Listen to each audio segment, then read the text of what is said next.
Hello, this is a guy who likes fanfiction and is too lazy to read, so here is Murasaki in audio form. Check the description for the links to the author. Chapter 11, What a Mysterious Death. With summer gone, rains came bitter and hard. Gentle downpours cooled the air more, and pattering kept filling the spaces about the ones who hid underneath leaf. Wind came seeping from between the dense foliage and set the rain-coated leaves to rustling. A deathly cold heralded autumn's coming, and once it came, all noise and storms, it refused to quiet down till winter's fatal stillness did not overcome its nature. It would not be long before these leaves, desperately clinging onto the tree's limbs, died and withered away. Winter's kiss, its love, was deadly.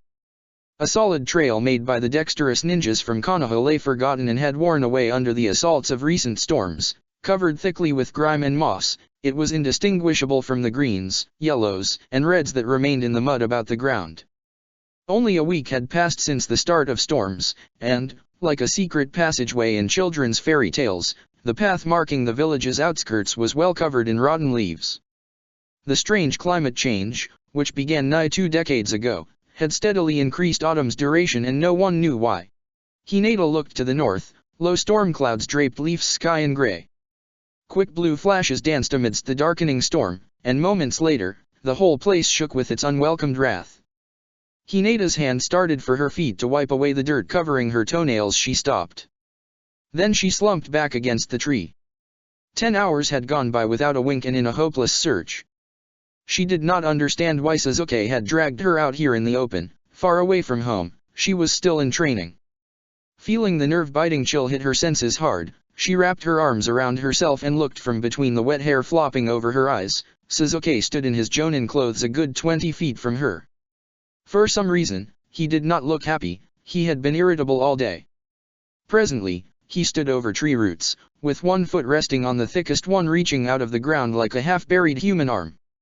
He had a kunao in his grasp, a silver string, tied to its smooth handle. He had the fine string wrapped round his finger. Throwing the kunao straight down at a sharp angle, he created a deep and clean cut in the root. Then he pulled it back and grabbed it as it flew up into the air and repeated the same process all over again. He had been engaged in this quite pointlessly for the last 10 minutes that, now, the root was about to be cut in half. Cold, Hinata trembled, and her flaming red cheeks stood out like the thick theatrical makeup on a court jester's countenance. She could not form words the way she wanted. She felt that she had lost her voice again. She was thirsty. Despite the chill chewing at her cheeks, her tongue was bone dry. Looking about, half concerned by Sasuke's irritation, she made a scoop of her hands and collected droplets of rainwater. They tingled on her palms.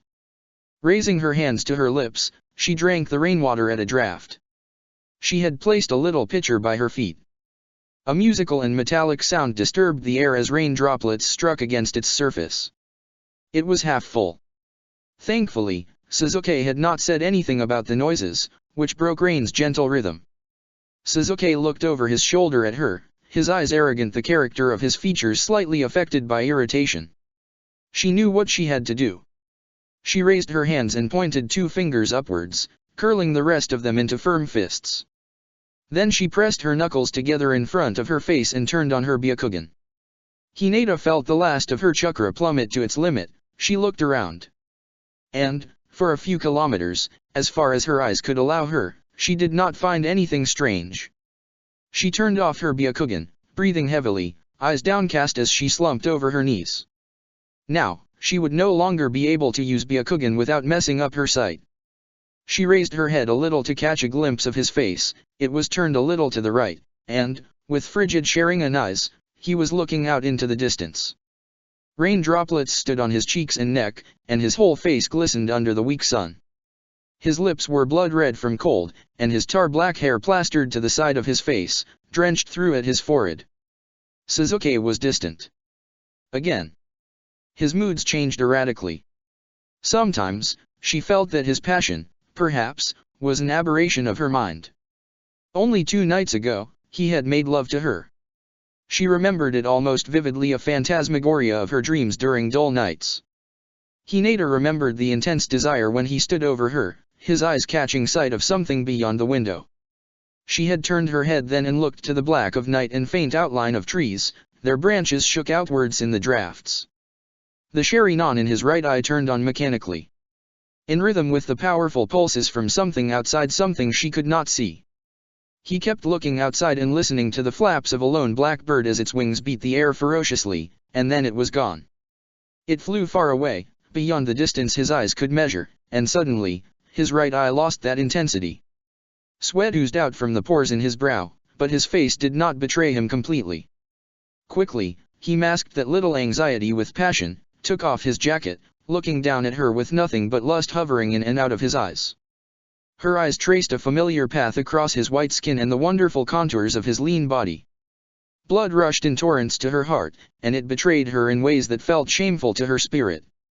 Her heart could not keep up with the demand of its beats whilst he kissed her and brushed his fingers over her bosom and moved his hands down her sides to grip her hips. He took her roughly again, his thrusts careless, quick. It did not seem as though he knew how to be gentle, but her body was always ready for him. How he completed her, how she wanted to meet her wishes in the light of his playfully sinister eyes, as he stared down at her and met the gaze of the betrayed with a ferocious will to render her helpless. On her terms. Never in her wildest dreams had she imagined to throw away her honor and lie down with a man she was not wedded to, but there was great passion, thrill in this union. She had discarded everything she was taught, but she loved it as he breathed deep breaths against her ear and shivered in every limb whilst he touched her in ways foreign to her. She felt nothing but the best pleasure as he plunged into her repeatedly. In him, she had found solace, life that she did not think possible, and she was not ready to give it up, not yet. Rain fell on her lashes and blurred her vision. With childlike movements, she wiped at her eyes and looked ahead. Suzuki was still diligently trying to cut that damned route in two. He did not want to bring her along, but one of the elite route members had gone missing 2 days ago, and a large search party was organized to scour the outskirts of Konoha where he was thought to have disappeared. Suzuki was called back from his mission and instructed by Ataka to search an area of about 50 miles within a day. He divided up the squad into 2 teams. Niji led Naruto and Sakura and 5 other Chunins. Since he was blessed with Sharingan, he did not mind taking the less privileged dojutsu user, Hinata, whose eyes required a lot of work to even touch the limits of Niji's skill. Hinata breathed a sigh of relief when Suzuki turned towards her with his Sharingan on. He looked away with displeasure on his face a moment later. His Sharingan whispered to him that she did not have much in her now. 2 ninjas were digging a large square-shaped hole in the ground to set up traps. They stood waist-deep in the hole, their uniforms muddy. They needed to set up camp to rest for a few hours. "Is this enough, Suzuki-sama?" one of the men sputtered, with an awkward grin. He drove the spade's tip into the ground and leaned on it. He was exhausted. Suzuki looked down into the hole and then brought his hard eyes back to him. "That's not even 10 feet, he said, grabbing that accursed kunai again and throwing it back down at the exact same spot. "Dig deeper. Make it 20, and then set the traps. Get to work." "But isn't this enough?" he protested and looked to the other man for support, who did not respond back and continued digging. "Start digging or I'll smash open your skull with that spade," Suzuki rasped, watching as the man quickly pulled out the spade and started digging with immense speed. Hinata looked at the picture. Rain had mellowed down quite a bit, and the biting sensation began to fade away. Only a few drops fell down from the trees now. The strength of rain was not enough to make it past the leaves overhead.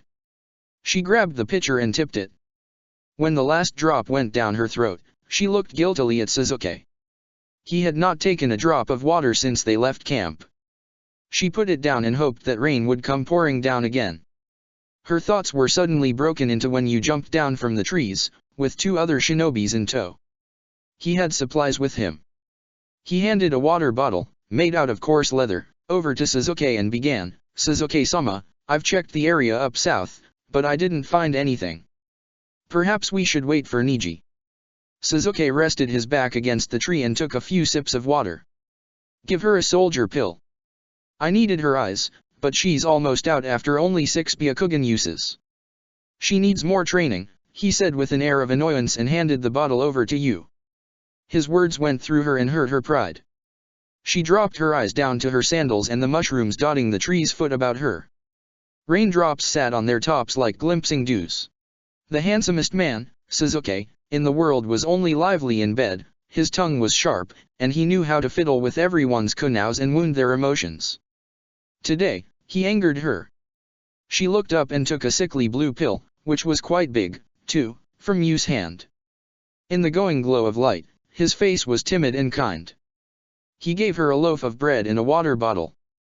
"You should ask for supplies next time," he said and sat down beside her, then he touched her wrists and ankles to check the chakra points. "Suzuki-sama doesn't indulge anyone, and it's your own responsibility to take the necessary supplies with you or ask me for them." I am sorry. "I didn't know," she said in a small voice and took a little bite out of the milky bread. She was so hungry and thirsty. How could she have not known about something this obvious? She was ashamed. And even angry at Suzuki's habitual indifference. "Would it kill you to tell me something?" She wanted to scream at him, but she kept that to herself. "It's all right. We all make mistakes. Besides, Suzuki-sama's strict. It's no surprise he didn't tell you," Yu said kindly, touching her wrists and ankles again to calm her tense muscles. "Your stomach isn't empty now. Take the pill and tell me if your chakra flows smoothly through these points." Hinata swallowed the pill and gulped down the water.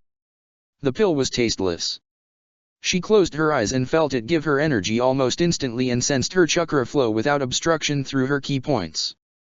"You was a good medic." "Thank you, I feel better now," she said and got to her feet. Yu smiled in response and raised himself up to his feet, too. He turned around sharply when Suzuki spoke before Niji jumped down. "Well?" he asked and knitted his brow. "I hope you found something important on this fool's errand." Niji jumped down, followed by Naruto and then Sakura. His sandals squelched in the layer of mud over the rot. Hinata averted Naruto's blue eyes, deepened to ocean deep by the lack of light. His sun-darkened skin was covered with a film of rain and sweat, but Hinata looked away, not meeting his eyes that were still looking her way, though she did not understand why.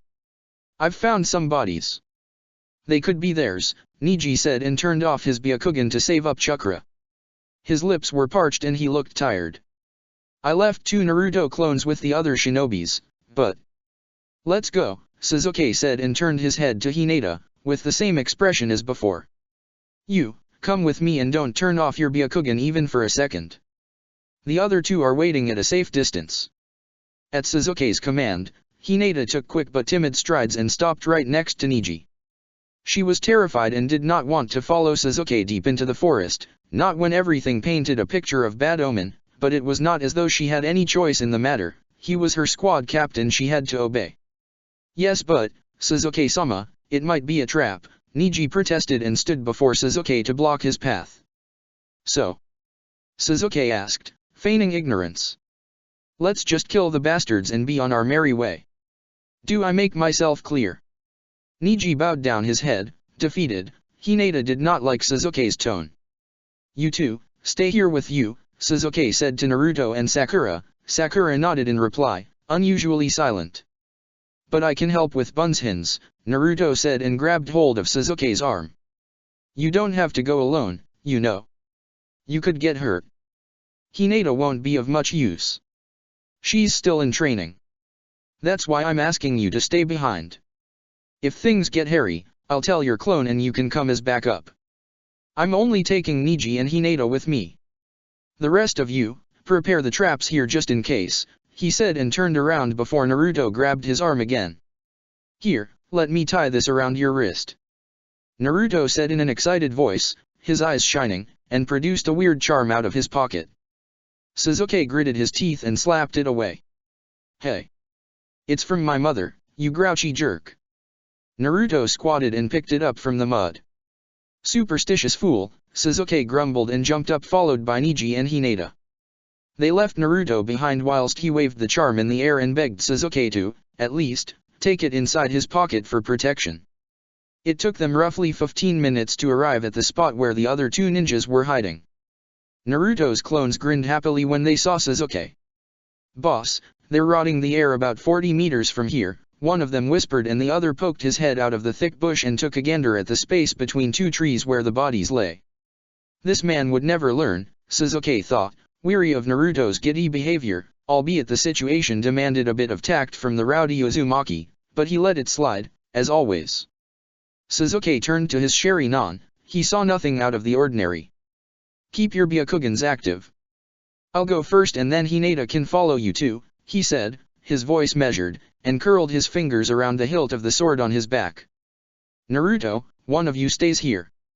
The other one comes with me. Let's go." One of the Bunshins stood behind Sasuke and readied himself to flash step out.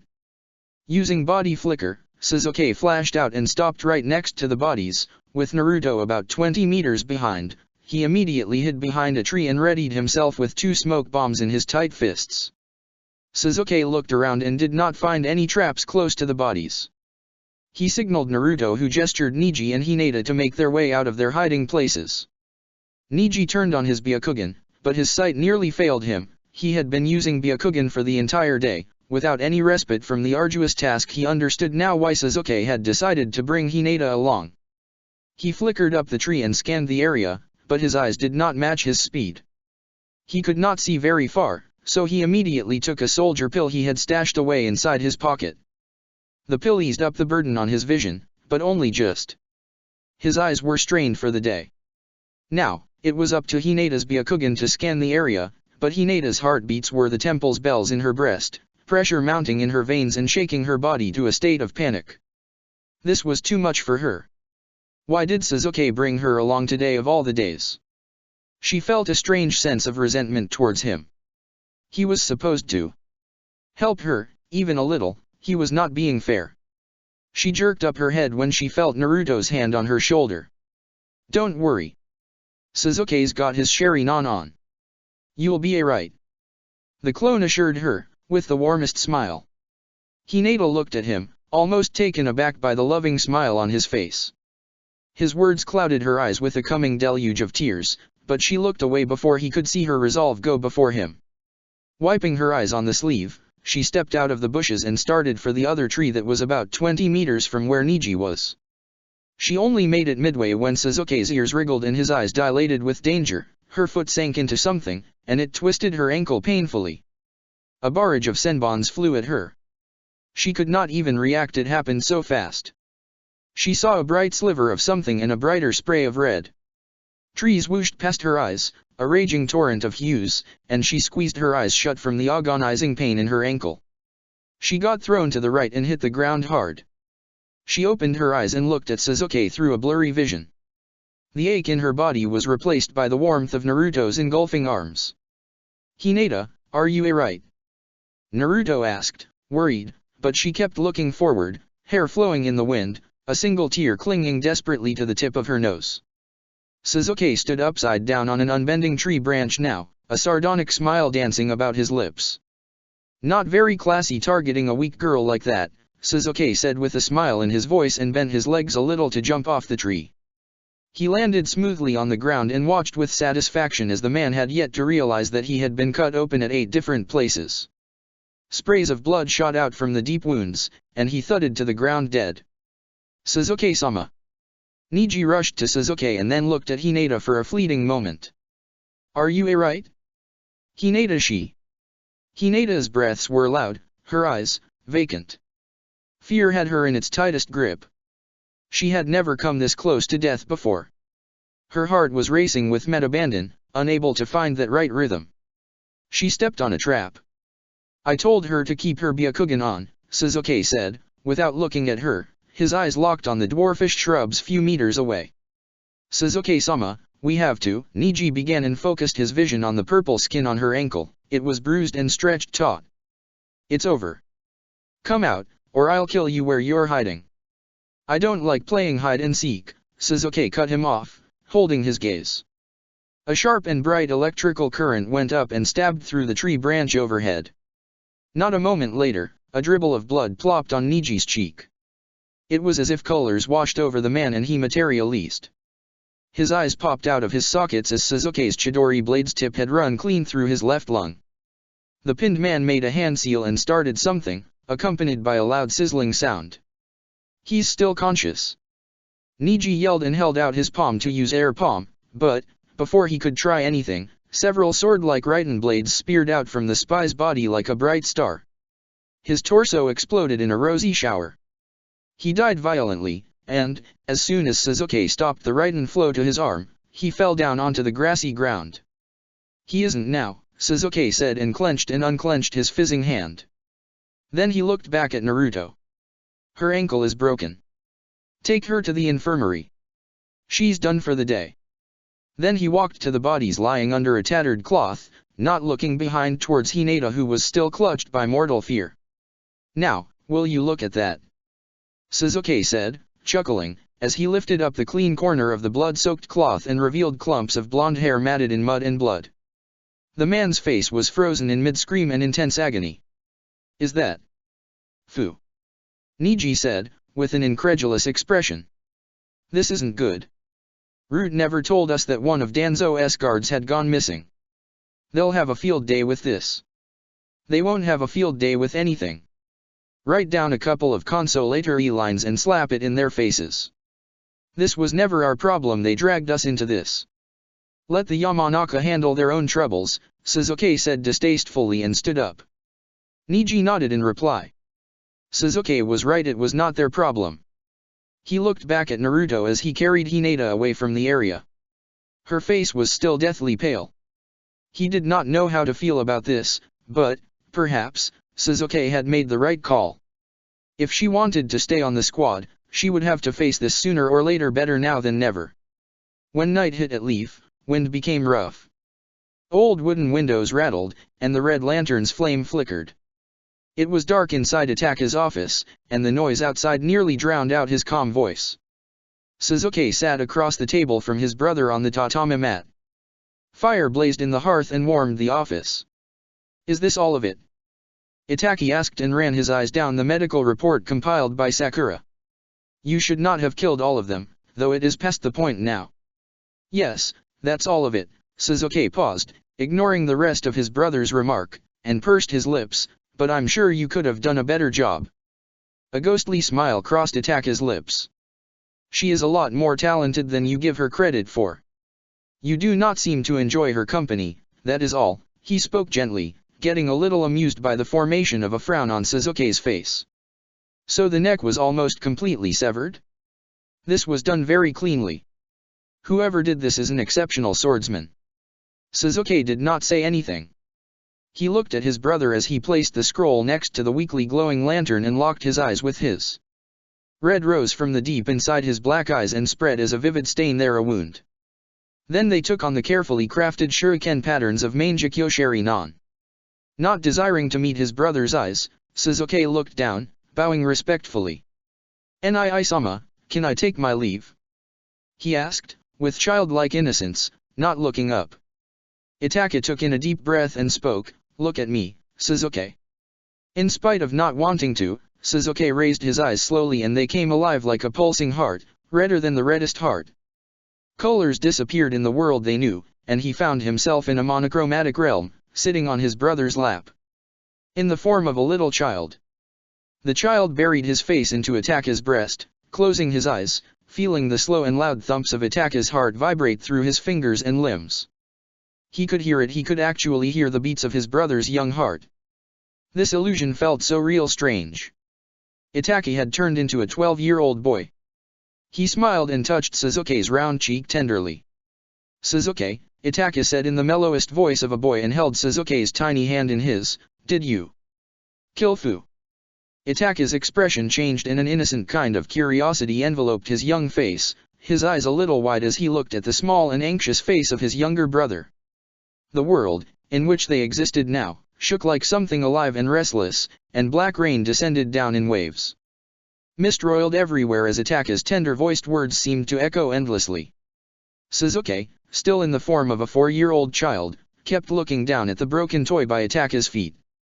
Suddenly, his lips quivered into a hearty smile.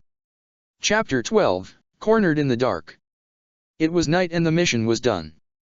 Suzuki's ears picked up the sound of an owl from a distance. It was hooting behind the naked branches that could barely withstand the cold now.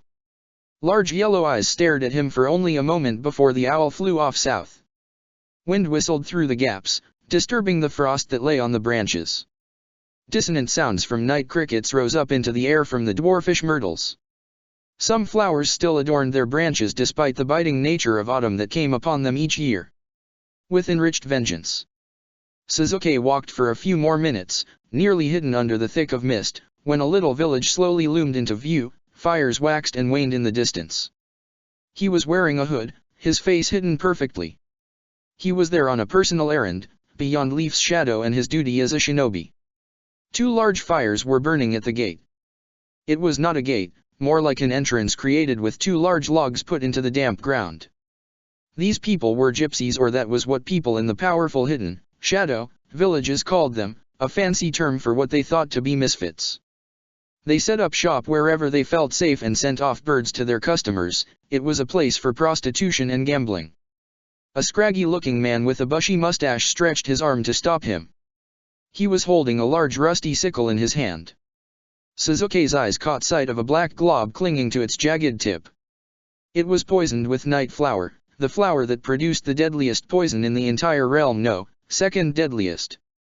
Even a little whiff of its wonderful scent was enough to give one a terrible fever and pain that did not abate for weeks. Any direct contact with the blood vessels meant a sure-shot trip to the other side. These people grew them in pots. Maybe that was why it was called the Hidden Night Flower Village? Maybe. Puckering his lips, the scruffy man threw greenish spittle into the bushes in front. When he opened his mouth, Suzuki saw only 5 black teeth. His breath was so foul that he could smell it from 5 feet away. "The token, young-un," he said, and wore a mean look on his messy face, ruined by time and bad hygiene. Suzuki reached into his pocket and took out a gold token. He did not say anything and watched as the man showed him a grin full of serrated darkness and pulled back the sickle. "Ah, that rich customer," he said, still showing the gums in his smile, and looked over his shoulder at a tiny woman. "Yoshino, make sure he stays comfortable." He twirled the sickle's handle between his fingers, encrusted with blood and dirt. His fingernails were long and very gray. He was, probably, the dirtiest-looking man Suzuki had ever seen. As she approached them, her powdered face came into the light. She was wearing a traditional dancer's makeup, and her long hair was gathered into a perfect twist. "Why don't you pull that hood back? Bet you're a real beauty," she simpered and strained her neck to take a good look at his eyes. The sight of gold had intensified her greed. When Suzuki remained silent, she smiled and turned around. "This way."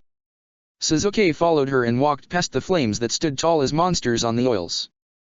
As he passed through the gate, he noticed that it had been secured with a powerful protection barrier. Few Uzumaki women lived here as prostitutes and were famous for their sealing jutsus.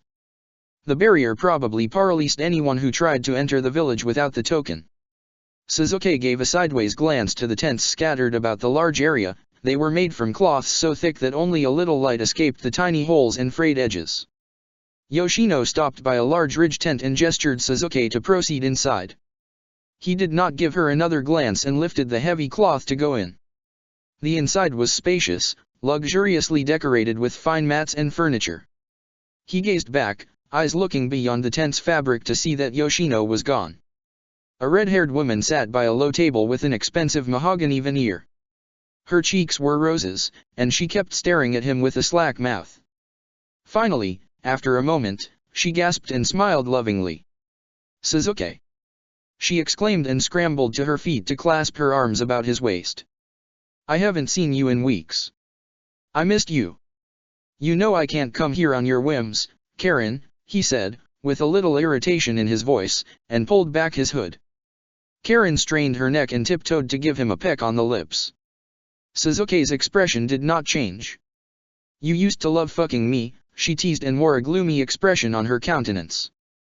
"I don't remember saying that," Suzuki said, with a curiosity as though he was thinking hard as to whether he ever said that or not, and pushed her back slightly to shrug off the large scruffy-looking cloak. It looked like a dirty rag a poor farmer would wear. His plain gray kimono and black hakama would not have made him stand out, either. "Mean," Karen said, her tone musical, sat back down on the mat, and opened her legs wide. "Is that why you called me here?" Suzuki asked with a subtle flick of his hand, looking down as she pulled at her kimono's collar to reveal a pert nipple. "I have better things to do. Don't waste my time. If you have nothing to show me, I'm leaving." Karen sat up straight and let out a breathy sound. "Suzuki, don't stay," she said aloud and pulled a scroll from inside the vase that was sitting on the table. "I do have something." She held up the scroll, a joyous smile rising to her lips like the sun to the pellucid horizon. Suzuki threw the cloak aside, sat down, took the scroll from Karen's hand. "This better be worth my time and money," he said with a heavy accent. Then he stopped for a moment to gaze at the whorls on the cloth in front and bathed his eyes in a uniform red. "I've checked. There's no one outside. Open it," Karen assured and sat down behind him. "I've been gathering intel on Fu, like you asked. He comes here often, limp bastard. I keep telling him that thickness isn't everything, but good sage, he cries till I don't give him herbs. The tiny thing just doesn't stand up otherwise." She laughed, nuzzling his neck and slipping her hand under the collar of his kimono. Suzuki stopped halfway and turned his head to look at her and then proceeded to unroll it again.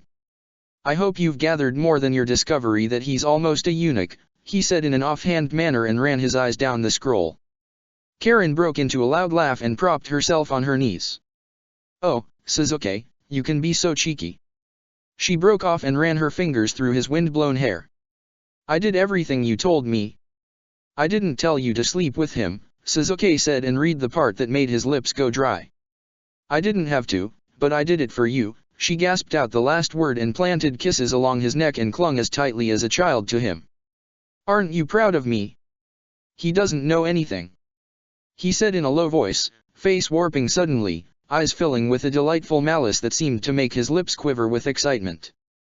Karen laughed into his ear, her hair tickling his face and neck. "I used a funjutsu seal on him a little sake and herbs did the trick, too. No one can see the seal but me. He wrote this all by himself. Minato and your precious Hyuga clan." "Not so innocent," she said and crawled her way around to sit down on his lap and straddle his waist. "You're proud of me, no? Would have done it without the gold. You know I love you, don't you?" Suzuki was smiling like a child now, running his fingers down her neck to remove the necklance she wore. It looked cheap, probably a gift from a hopeful man whose pocket was empty, and his appetite, expensive. "I need more on the Hyuga." "He couldn't have known the whole thing," he said, softening his voice with effort, and watched her gasp as he teasingly pushed the fabric of her kimono aside to stroke the skin around her tenderly peaked crest, with his thumb. "Only if you stay and fuck me, quid pro quo. No more games tonight." Karen cooed and pulled her kimono down to her waist to reveal her sweaty breasts. "Still here, isn't he? Spending the night with another harlot?" Suzuki asked without kindness and pulled out the sheath from under his belt. It still had his most trusted sword. "Do you bore him now? I wonder if he remembers you. Your seals can make people a little clumsy." He emitted a short, soft laugh and pulled her closer in a way as though he was about to play a child's game of toys with her. From childhood to youth, things between them had never changed. "You asked me to make it that way, so mean, Suzuki. Poor thing. Don't you worry, it'll go away when he dies," Karen said with a smile that did not hide her wanton nature. She knew Suzuki was staying for the night, and the man was as good as dead. Suzuki did not speak another word and allowed her to bend forward and claim his lips. Her lips parted with a hunger for easy and quick passions. It was like a ritual to him, routine. His newfound revenge had consumed him so much that even the warmth of a woman's body did not calm his anger. Revenge was a dangerous hobby, sex, an easy one. Suzuki lay bare with Karen beside him under the sheets. He half arose from the floor bed and cast a quick look about the tent and beyond. He had never known his Sherry Non to lie to him. It laid bare the trickery. He gathered himself up to a sitting position and grabbed the discarded kimono and hakama when he heard an owl hoot loudly outside. His body was sweaty and hot, he felt a little feverish. Karen always liked to fool around a lot, and it took too much of his time. After carrying out team exercises and 2 missions today, this long physical session with her was hurting his back like the deepest, darkest corner of Yomi. He almost never liked women to take the lead in bed, but it was impossible to play with Karen after a long day's work and not suffer for a day afterwards. The woman was crazy body and mind. He vaguely guessed her adventurous nature to be a blessing of the Uzumaki's distinct life force, but he was not sure of this wild guess. Who knew which devils made her tick? With an enormous effort, he got to his feet, feeling a persistent ache right at the base of his spine. He ignored it defiantly, buried it deep under the blaze of his pride, and put on his clothes, but when he reached down to grab the sword, for a moment, the pain made him feel that his spine might break in half. He did not let it express itself on his face, albeit his bloodshot eyes looked miserable. Never again would he come here on busy days, never. "Sasuke," said Karen dreamily from behind, "don't go. I want to play some more." She sat up and pushed down the sheets to reveal her naked body. "You're not tired, but I am," he returned, with visible irritation, and frowned to make his point. "It'd be day soon. I've put gold coins in the vase. I have to go." "You can lie down, I'll ride you myself," she purred, licking her soft lips that still bore the hue of angry kisses. Her radiant red hair, draped on her shoulders in layers, shone brighter in the dimmer light inside the tent, and her naked body glistened visibly. On a normal night, this would have affected his loins, but now, the whole feeling disappeared like footprints in Suna Desert. He looked at her with an impassive face and heaved a sigh before picking up the dirty cloak. "I want to join your team." "You said I can," she suddenly said and stood up, staring at him with a shy expression that was very unbecoming of her. Sasuke stood in silence, mind racing, heart thumping out a wonderful tune for his spirit's delight. He could kill many birds with few stones. He drew the incense-filled air into his lungs and breathed out a loud breath. "Not till you leave this place," he said, and kept his emotions trapped firmly underneath his skin that tingled with the formation of a nice and clever game. Oh, with Karen, he was like a boy child again. "But you know it's not that easy for me. I've got..." "That's your business. You know the rules. I can't keep a prostitute on my team." "No one would allow it," he said in a less gentle tone, and wore the cloak and pulled the hood over his head. "You can reach me if you change your mind." He pulled the mask up to cover half his face and left the tent in silence. When he stepped out, darkness was still thick in the air. He looked to his left and found Fu talking to the guard. Karen had not lied to him. Fu always left when the owl hooted thrice outside his tent, the fool's animal alarm clock, to finish himself off quickly. Sasuke kept his distance, wearing the talisman with a funjutsu mark that sealed the scent and strength of his chakra for some time. Fu looked his way. He was needing his chakra to sense trouble. Sasuke's chakra was suppressed to a large degree, his scent gone. He must have appeared to be an ordinary man to him. Calm returned to Fu's face, and he walked out of the gate, beyond the secure barrier of the village. Not hesitating, Sasuke followed him through the gate, night eating him whole. Sasuke's steps were firm, unrelenting, his resolve made. This forest would be Fu's grave. His path was flanked by the black forest, his eyes losing against the overwhelming darkness, but sparks of light flashed up in the sky and briefly illuminated the way. This moon was safely hidden, trapped under the storm's heaviness. He could not see a thing now and relied on his shinobi senses. Fu was walking about 50 feet ahead. He had turned off his long-ranged sensing. Dry leaves crackled beneath his sandals as he took quick steps towards the village's lights about a mile away. He stopped dead in his tracks when he sensed a strong, familiar chakra growing dangerously close to him. Sasuke's chakra was too potent, the seal was failing to keep it suppressed, it was disappearing fast. If Sasuke did not make his move now, all was lost. With a sudden movement, Fu spun around and made a seal with his fingers to use mind transfer jutsu. It traveled in the direction of the hooded figure, Sasuke, standing under the luminescent throng of insects. He disappeared suddenly, leaving Fu alone for a mere second. The seal vanished completely and released the monstrous chakra trapped underneath, and it flared out with full force. Cold sweat broke out, as though from the floodgates, on Fu's body that, when the autumn wind crashed into his skin, it left a stabbing pain all over his body. "Sasuke!" A tiny whisper escaped his lips and then his back crashed into a tree. Sasuke's had his throat in his hand. He tightened his grip, causing Fu to gasp for air. What did Minato find out about the daemon? Sasuke hissed, straight to the point, and pulled out the sword from its sheath, with a movement Fu could not even see. His eyes burnt with a distinct red that was alive, pulsing and whirling in the midst of whites. "I bet you paid some woman to get that out of me. Those Flower Village whores and their wretched seals. You won't get away with co-cornering me like this," He barely managed between grunts. Sasuke lifted Fu up and strengthened the grip some more around the throat. Then he slammed Fu's head thrice against the tree till his body almost went limp and watched with unkind eyes as blood trailed down the back of Fu's neck, staining his pretty blonde hair red, a cherry surprise. "I won't ask you again," he warned, inching closer till the warm breaths from his lips blew over Fu's face. What did he find out? Fu strained himself to look down and moved his hand quickly to make that same seal again. He was slower this time, slow enough not to see Sasuke move the sword's tip and drive it straight into his hand, pinning it to the tree. A miserable grunt rose from Fu's throat as he tried to reach his wounded hand in vain. He stopped moving and gulped, realizing that the funjutsu used by someone on him had removed the root seal from his tongue. Sasuke had someone strong and talented working for him, an Uzumaki woman, but, for the life of him, he could not remember her. He closed his eyes, his fate was sealed, it was either this or the Sharingan Genjutsu.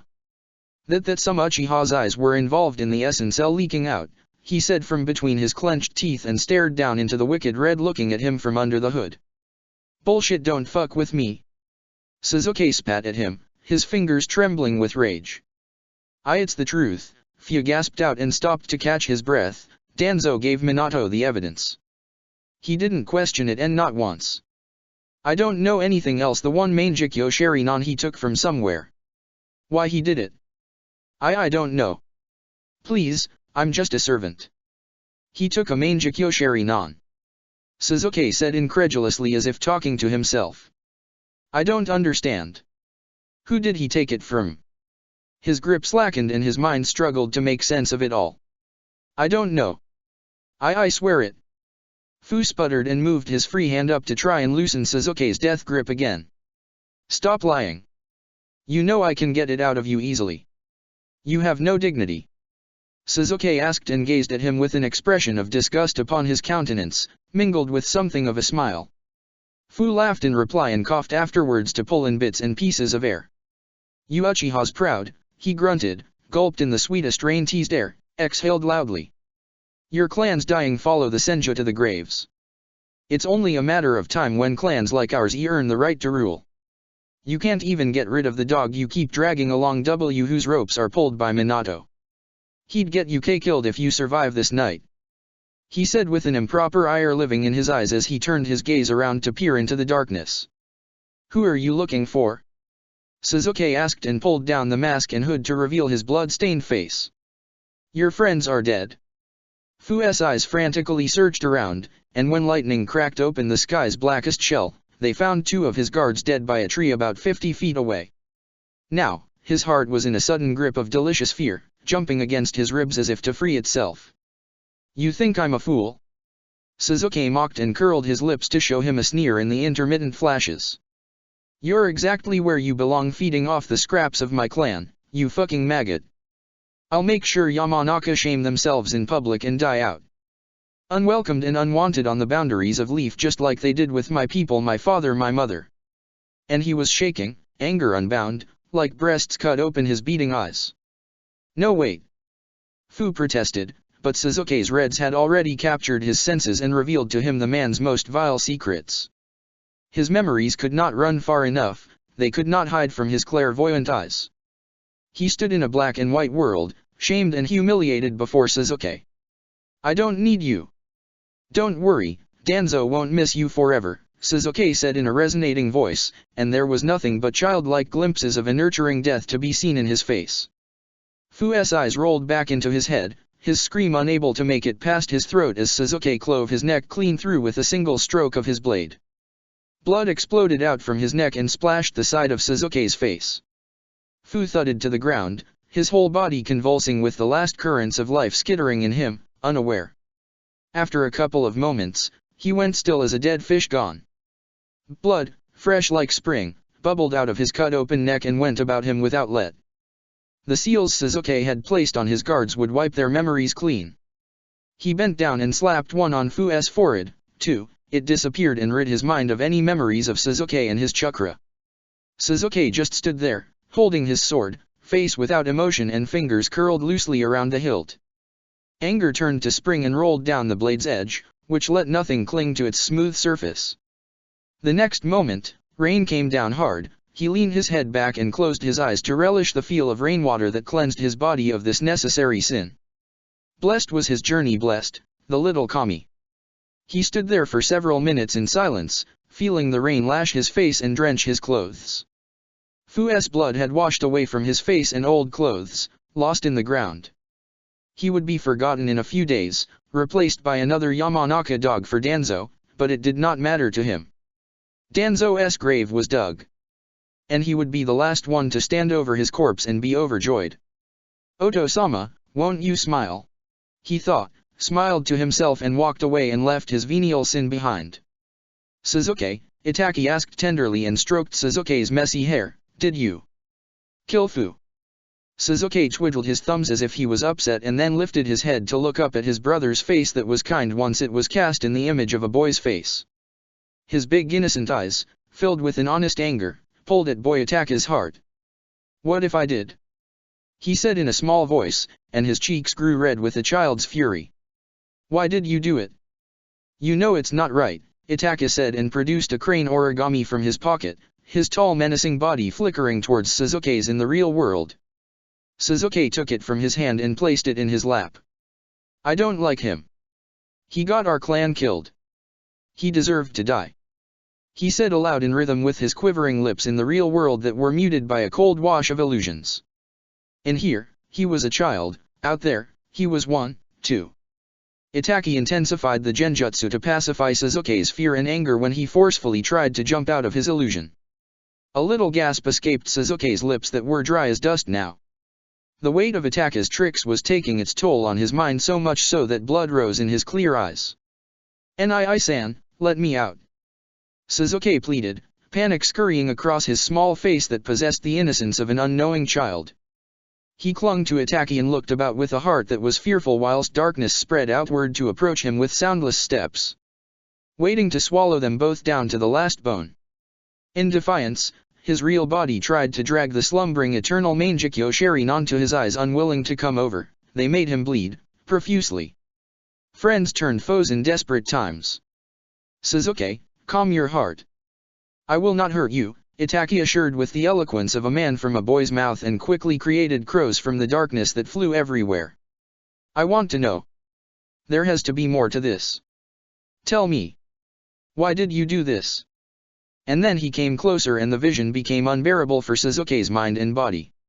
His small form shuddered, a lonely lily in winter's costly kindness. Nii-sama, will you kill me? Are you going to kill me?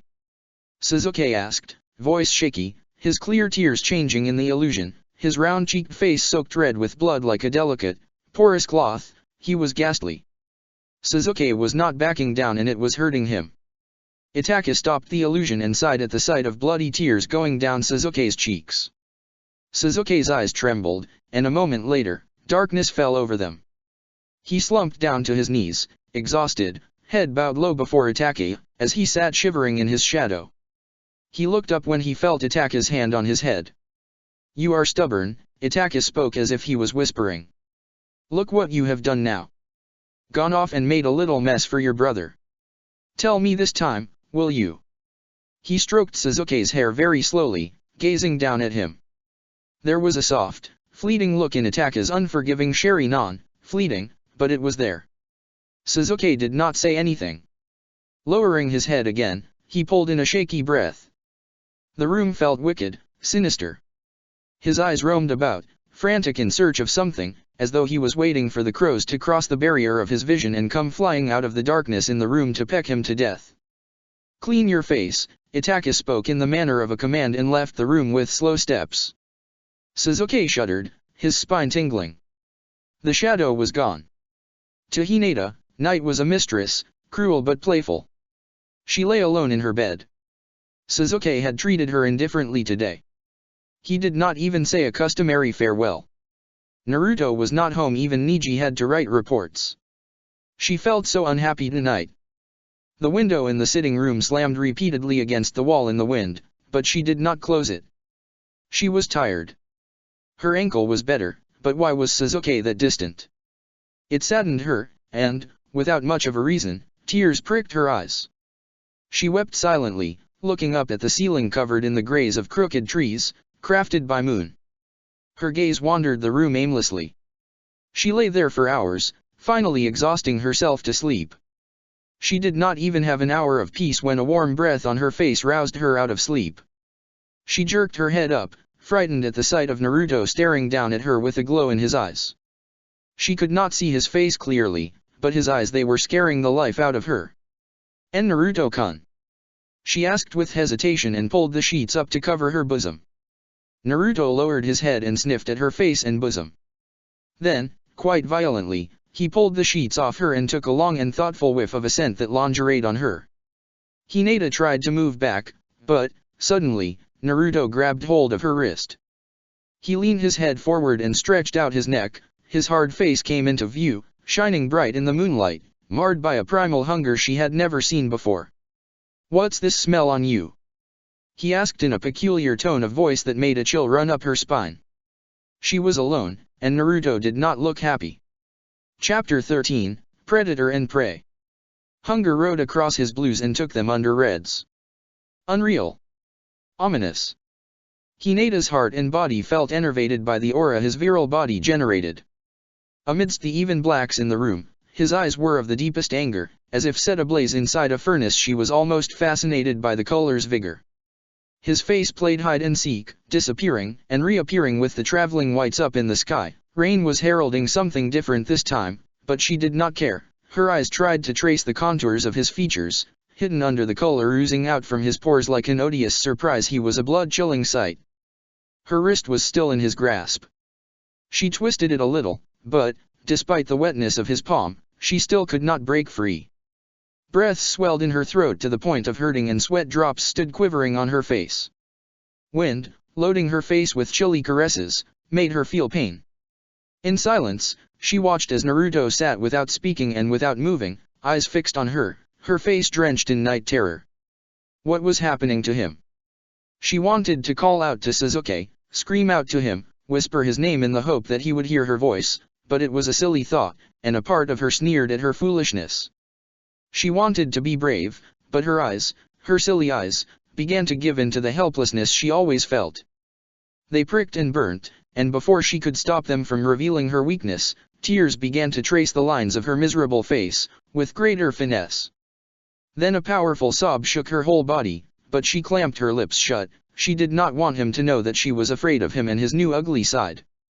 Naruto was still quiet, his ragged breaths nearly overpowering the wind's hisses. Hinata did not know what to say, what to do, except look through the haze on her eyes and try and meet his gaze. His eyes, which trickled nothing but fear into her breast, felt as if they were slitting the fabric of her soul in two. Only moments ago, Hinata had woken up in this menacing hour of night, but the drag of time made her weary. Slowly, the pendulum moved for her, and its back and forth movement took a toll on her mind. Suddenly, she realized that she was all alone. Sasuke was not here, Niji was not beside her, and she never could count on her family. Hinata was truly alone and at the mercy of a man who was a complete mystery to her, a mystery she did not want to unravel. Her breaths came out quicker than before, and she felt a pain that began to throb in her wrist. Naruto was increasing the force of his grip. "And Naruto-kun." Hinata paused and puffed out her breast as she sucked in the air, soaked through with his aroma. "What's wrong? Are you alright?" She looked upon him with hesitation and peered into the darkness to see his face again. Only silence greeted her. Darkness and its veil had made her nearly blind. The wind from outside snuffed out the last flame in the lantern that was placed close to the window. A thin line of smoke rose up from it, only to disappear in the drafts. She leaned a little closer when Naruto remained in the same state. She was chilled to the blood with terror at the sight of his feral expression. "I asked, what's this scent on you?" Naruto's voice rumbled deep in his throat, throbbing with emotions she had never seen him feel before, envy and rage. "I don't know what you're talking about," Hinata stuttered, like she always did, but this time, a greater sense of humiliation enveloped her. She felt ashamed how fearful she sounded, sitting alone with Naruto on her bed in the darkness, a dream she had always wished to come true, but this reality had struck the soft visage of that dream that, now, it sat weeping in her mind. It needed the light touch of illusion, the little girl in her needed it to keep her whole. She wanted to hide Sasuke and his scent, bury it deep into her dream's soil and never let it leave her skin as lilies. If it left, it would remain but a memory, devoid of the love she secretly asked of him. How terrible she felt at the thought that Sasuke was the last string of web keeping her happy. How desperate had Hinata become.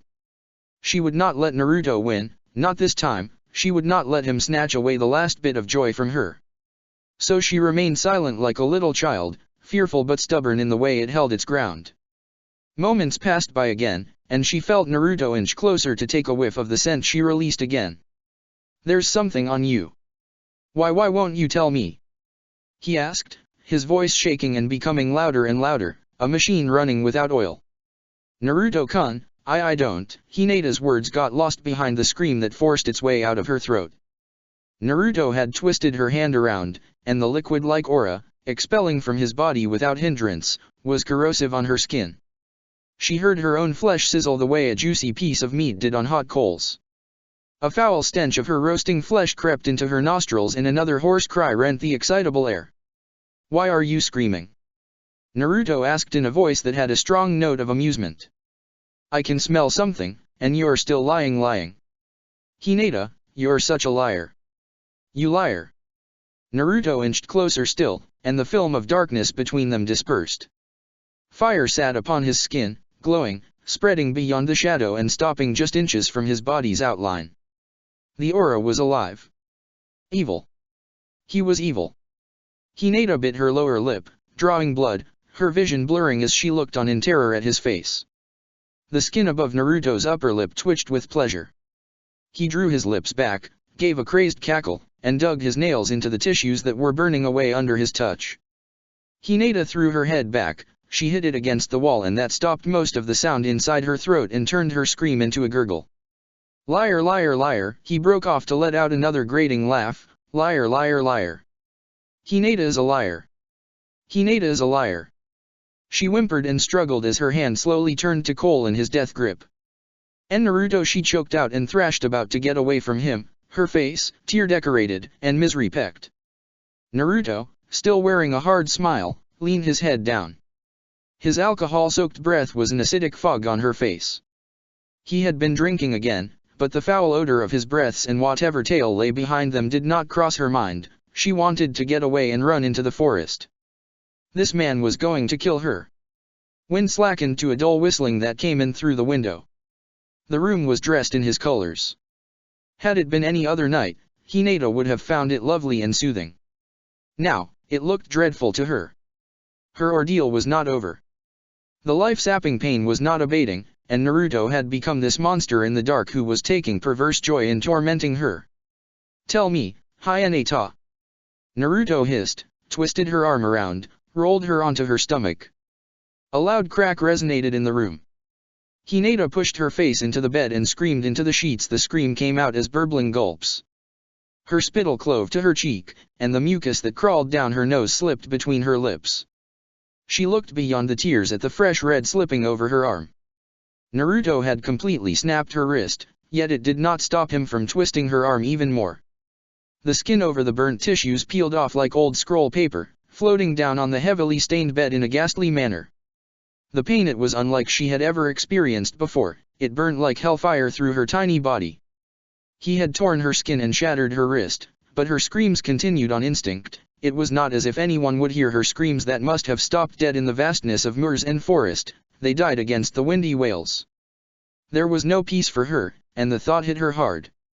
It angered Hinata. This man, his family, and even her own kith and kin, had taken everything from her. She would not see herself lose any more. She would not let them win. She would not tell him anything, and with that glimmer of courage left in her, she bit back Sasuke's name she was about to whisper. She cried out Byakugan between the screams and, with a quick whisk of her free hand, tried to hit one of Naruto's main chakra points that existed as a seed, deep in his belly. Letting out an angry growl, Naruto jerked at Hinata's arm, and she went sprawling down and fell face first onto the wooden floor. She tried to stand up, but her left hand hurt her body's entire left half, so she moved her arms and legs in vain to stand up, a fish which wriggled to make it to the water and save its life. "Are you running, Hinata? Why won't you tell?" Naruto asked, a frightening smile in his voice. I was bluffing. Don't be sad. Stay. I can't smell anything. Am not a bitch, yeah no, hoof hoof. Liar, liar, my pants on fire, ha ha ha. He sang and spun around, as though he was about to dance, then he hopped off the bed and slammed his foot down on her ankle. Hinata groaned in pain and kicked at him with the other leg. She planted her chakra-soaked foot deeply into his stomach's tender region. Naruto staggered back a little, but before he could recover, she quickly rolled onto her back and hit the core chakra point in his belly. The snarl, contorting his features hideously, disappeared. He stood erect, and his head began bobbing like a marionette's in a children's puppet show. Naruto grabbed his own head, and his grip tightened in the dim yellow hair. Lines of blood appeared under his nostrils. His eyes rolled back into his head, and he emitted a blood-thinning scream that made every bone in Hinata's body vibrate dreadfully with fright. Leave me get out, he grunted incoherently, his voice shaking as the aura overwhelmed his mind and body. Then he reeled off more gibberish she could not understand. Naruto spun around and hit his head against the wall. He smashed his forehead repeatedly into the wall till the skin cracked open like half-boiled eggs and started to bleed. Then he lurched sideways, breathing heavily, stretching out his arm to touch Hinata, who shrunk away from his hand. He looked lost as he fumbled for something in the dark. It was almost pitiful to watch him search in the empty space about him. Suddenly, he charged at the window and jumped out and disappeared behind the tall grass. Hinata did not force herself to look outside. Her whole body was battered and bruised, her arm, burnt black. She did not even have the strength to sit up. Rusty smell of blood went out into the air, overpowered by the odor of burnt flesh. It made her sick to her stomach. She heard the last faint sounds of the owl outside before she lost consciousness. Lying alone in the house whilst Naruto's madness drove him deeper into the forest to fight his demons. Leaving behind a victim he would not remember come morning, Naruto prowled the forest like a creature of night, sniffing and whiffing the scents the nightlife exuded. He was out to hunt predator and prey. His body hurtled itself to the right, and he smashed his head against the tree. The thick skin on his forehead broke open and blood sputtered out from the new wound. Naruto hissed between clenched teeth, his flesh burning and closing up in the fraction of a second. He rammed his head into the tree again and again and again, till his entire forehead was glaring red, something to be noticed. Blood flowed down the sides of his countenance in a cascade, warm trickles of it crept into his eyes and made a film over his sharp gaze. He stumbled back and forth, more lost than before. Let go! He cried out hoarsely and struggled with feeble attempts to stay in control. His legs gave way and he slumped down to his knees, his body surrendered itself over to the fit of convulsions, he trembled all over and dug his nails into the sodden earth, his fingers caked with dirt as though he was plowing up his own grave. The wounds kept closing up, yet the pain in his head throbbed, intensifying. He watched the blistering hot chakra spreading under his muscles, roiling and moving up, creeping like creepers over his skin. Falling forward, Naruto pressed his face into the mud and screamed out as the devil's chakra, from its womb which existed in a man's belly, boiled, tearing away at his skin the way a nasty butcher would, creating a layer over flesh most unholy. He thought that he was going to die. He did not know where he was whilst he howled all alone in the darkness. Blood like roses flourished from the fresh abrasions and got trapped underneath the thick mantle. It was a ghastly show. Only there was no audience for it this time. Shame, shame, shame. It laughed. Naruto crawled across the muddy ground, trousers getting frayed at the knees. He looked from side to side at the forest that grew on air's canvas as the skin around the corner of his eyes chipped off. He shrieked, and the pain shook his very soul to waking, feeling sliced up by many knives sacrificed under Leaf's sun, yet another shadow that was faceless, but there was no escaping his invisible tormentor. Naruto slammed his back against the tree and looked about, frantic, as if someone was out to get him. Where are you? He screamed, his voice hard and raw. Leave me alone. How you romp and yelp like a little whelp. I can't leave, you unwanted bastard, you filthy little cunt. I'm tied to you. Don't you see? You can't run away from me, it spoke as the dark forest. Run, run, run, little doggy, run, run, run. The harsh voice mocked, and Naruto jumped and scrambled to his feet, but he fell forward again and quickly gathered himself up to sit straight. The backbone wriggled and pushed outwards the muscles that held it securely in place. He let out another scream, every fiber in his body getting torn apart by something he could not see. He felt rage rise up in rushes from inside. He was angry. There was no one who cared for him, understood him. They all abandoned him, left him to rot. Dead last, filthy ugly little boy. They sneered and sneered and sneered. Till he wept like a little boy under their stares. Father, I'm sorry, I'm useless to you, I shame you. He cried and kept crying and hiccuping, storm mewling in the air. The more these thoughts poured out, the more vulnerable he felt. Childlike. The chakra kept coming, leaking from the cuts, spreading grotesquely over his body. He did not need anyone, he only needed this thing gestating inside his belly, an unwanted child like he. Yes. He agreed and slumped against the tree to let it take over whilst he continued to emit hoarse cries in pain. He felt like a nosy boy punished brutally for a mistake he never made. Suzuki, he said, a hopeful note hidden in his voice's chorus, and sniffed the scent of his chakra drawing near. In a moment, Suzuki landed close to him, his eyes glowing, taming the beast that was furious tonight. Naruto, Suzuki said and gazed upon Naruto's terrible condition as he fell face down on the grass, writhing in pain, scratching off the skin from his face, with the stone-hard nails he had grown out. Calm down. Come with me. He extended his hand to him and took 2 steps forward. Naruto sat upright with lightning-fast speed. Naruto's nails, still stuck deeply into his face, did not seem to bother him anymore. He let out a warm, acidic breath that turned white camellia quivering in the yellowed grass to ash. He crouched and sat still and locked his demonic eyes with the Sharingan that threatened his domain. You don't love me like I love you, Naruto complained in a child's tone that vibrated severely in his throat. You're mean. I don't like you. That's hurtful. You want me to go?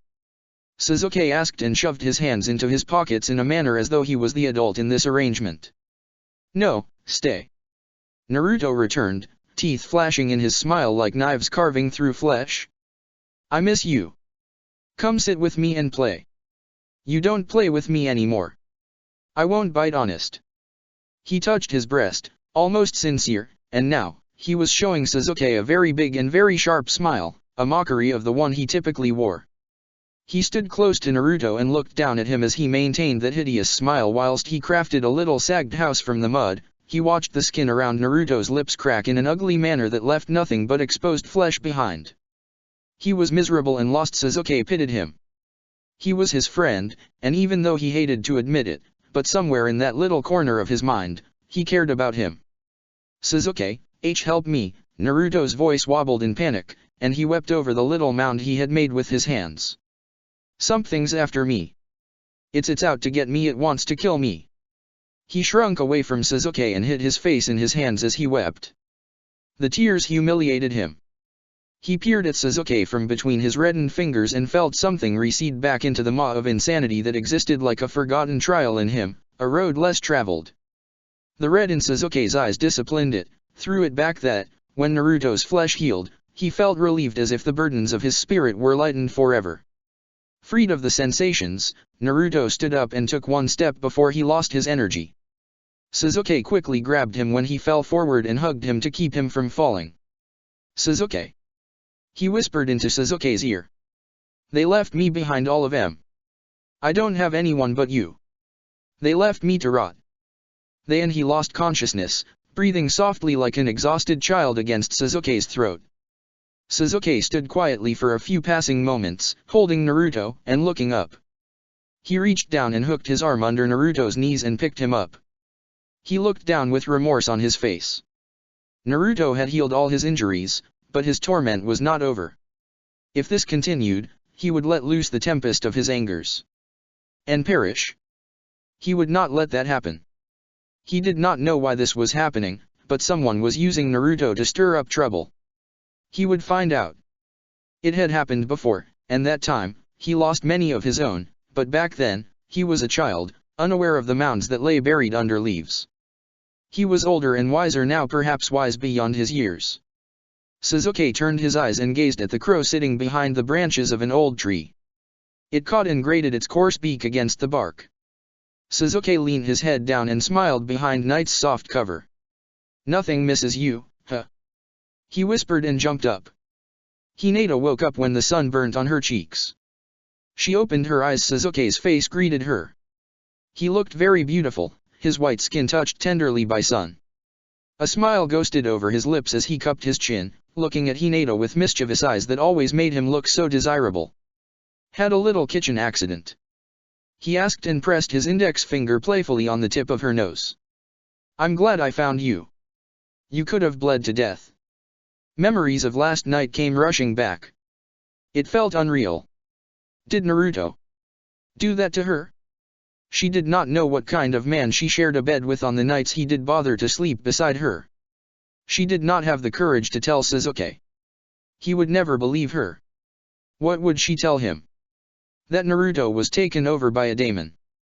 That he hurt her? It was a nightmare, a bad dream that disgraced her. She stopped, avoiding his eyes. "I don't remember." She closed her eyes and rested her hands on her breast. Her hands did not hurt much, but the pain she felt in showing her vulnerability before Naruto last night was something she would never be able to recover from. Sasuke narrowed his eyes and tried to see beyond the little mask she wore today. She was lying. He knew. It was all well and good if she decided to keep this to herself. He would handle Naruto, but if she came out screaming that Naruto was not normal but something wicked, it would make things difficult for him. Even Naruto. He had a little pity to spare for her. He would not lie. It was an honest thought, but it had to be done. "You should rest," he said, watching as her eyes flew open in panic. He watched every tiny nuance of her features that were drenched in mortal fear. She gave the impression of a helpless rabbit caught in a trap the way she usually did when he took her to bed, and if she had not been bruised badly, it might even have stirred his loins. Sasuke smiled to himself, loving the amusement the private joke provided, albeit he felt guilty for thinking that. He started to get up when Hinata grabbed his arm. With helplessness, her fingers trembled. Her eyes ran about the room, darting frantically from corner to corner as if someone was hiding, waiting for Sasuke to leave. "Why you leaving?" she asked in a voice that was not tamed by her tongue. Naruto could come back, he could kill her. She needed time to recover, and then she would ask Neji to let her stay with him just a few more days and she would be free. She would never tell anyone that Naruto humiliated her, never. She would end her own life before the world found out that the man who abandoned her raised his hand to her, as well, that he left her broken and disgraced. It was a secret she would take to her grave. She would not give him the satisfaction. She would not give anyone the satisfaction. "I can't stay here. You know I have duties these days, don't you?"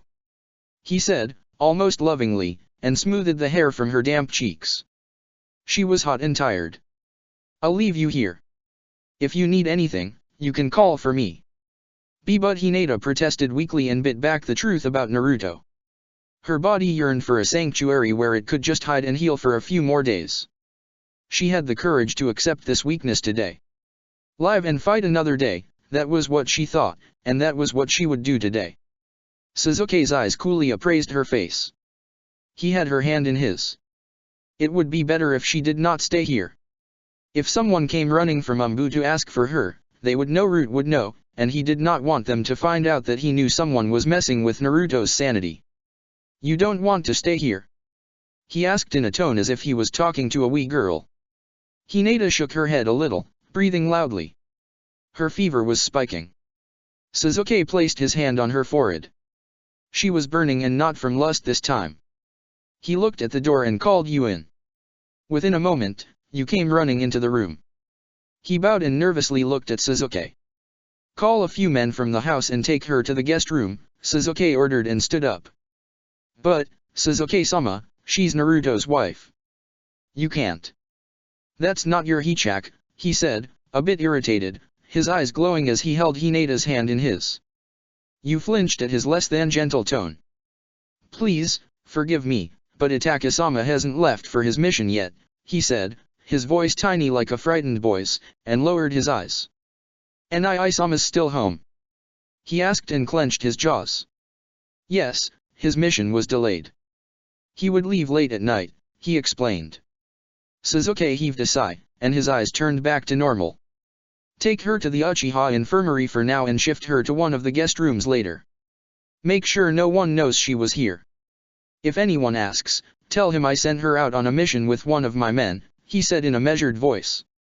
He looked at Hinata, who was barely conscious, and placed her hand on her bosom. Get it done, he said, and left the room. Hinata's eyes could not follow him anymore. She felt so weak, and after taking a few rough breaths, she fell unconscious. There was a mantle of silence over the room as Itaka looked into Suzuki's eyes and weighed his secrets. Despite Suzuki's best efforts, his brother found out about Hinata, but, thankfully, he was not angry. Why did you bring her here? That was not wise. What if the Hyuga clan finds out? This would humiliate you, Itaka spoke calmly and rolled up the scroll. The matters in the intelligence division seemed to be piling up. No one will find out. She wanted to come here. I didn't force her, Suzuki said, and looked from his brother's eyes to a faint smile on his lips. He was very slightly amused. Is that why you indulged her twice? He asked suddenly and watched with a glint in his eyes as Suzuki's face burnt with shame. I am sure that was with her consent, too. She is a fool, but you should not stop to entertain her every whim. Suzuki was silent. He lowered his head, feeling humiliated that he was being interrogated for his amorous escapades with the married Hyuga girl. Itaka placed the scroll aside and rested his hands on his thighs. Suzuki, do not use her to start something against Hayashi. She is an unreliable girl. She does not possess the strength to go against her father. She was already too fragile to save herself from this mess. She is undisciplined, unfaithful, and undependable. Itaka spoke by stressing on the last word. What do you mean? Suzuki asked and gulped dryly. His Adam's apple quivered. You are aware of what I mean, he spoke and locked his illusion-brewing eyes with Suzuki's. Hayashi will not relinquish any information about that night. Let this go. I'm not. Why must you waste your youth on such matters? Itaka cut him off, still calm. Why must you test me? Suzuki looked up, and he felt snared by his older sibling's two knowing eyes. Will you abandon me if I go too far, Nii-sama? He asked, and he was smiling, and there was a touch of anger and bitterness in his smile. He was challenging Itaka. Itaka considered him for a moment with an air of restraint. It was always impossible to tell what he was thinking. You know the answer. Why ask me every time? He spoke in a cool voice, and after this reassurance, the expression on Suzuki's face softened. This matter runs deep. Do you want to keep digging till you find something that may displease you? When Suzuki did not say anything, he spoke again. Send her off to her home tomorrow. I do not want her around when I return. Do you understand? Suzuki stood up silently and bowed before him. When he left the room, Itaka wondered, what did he hope to find by digging into the past? Did he find something in mist? Outside, there was a birth of the new and frightening storm. Chapter 14, The Daemon in Tears. Forgetful, he had exculpated himself from the careless faults, a boy at heart.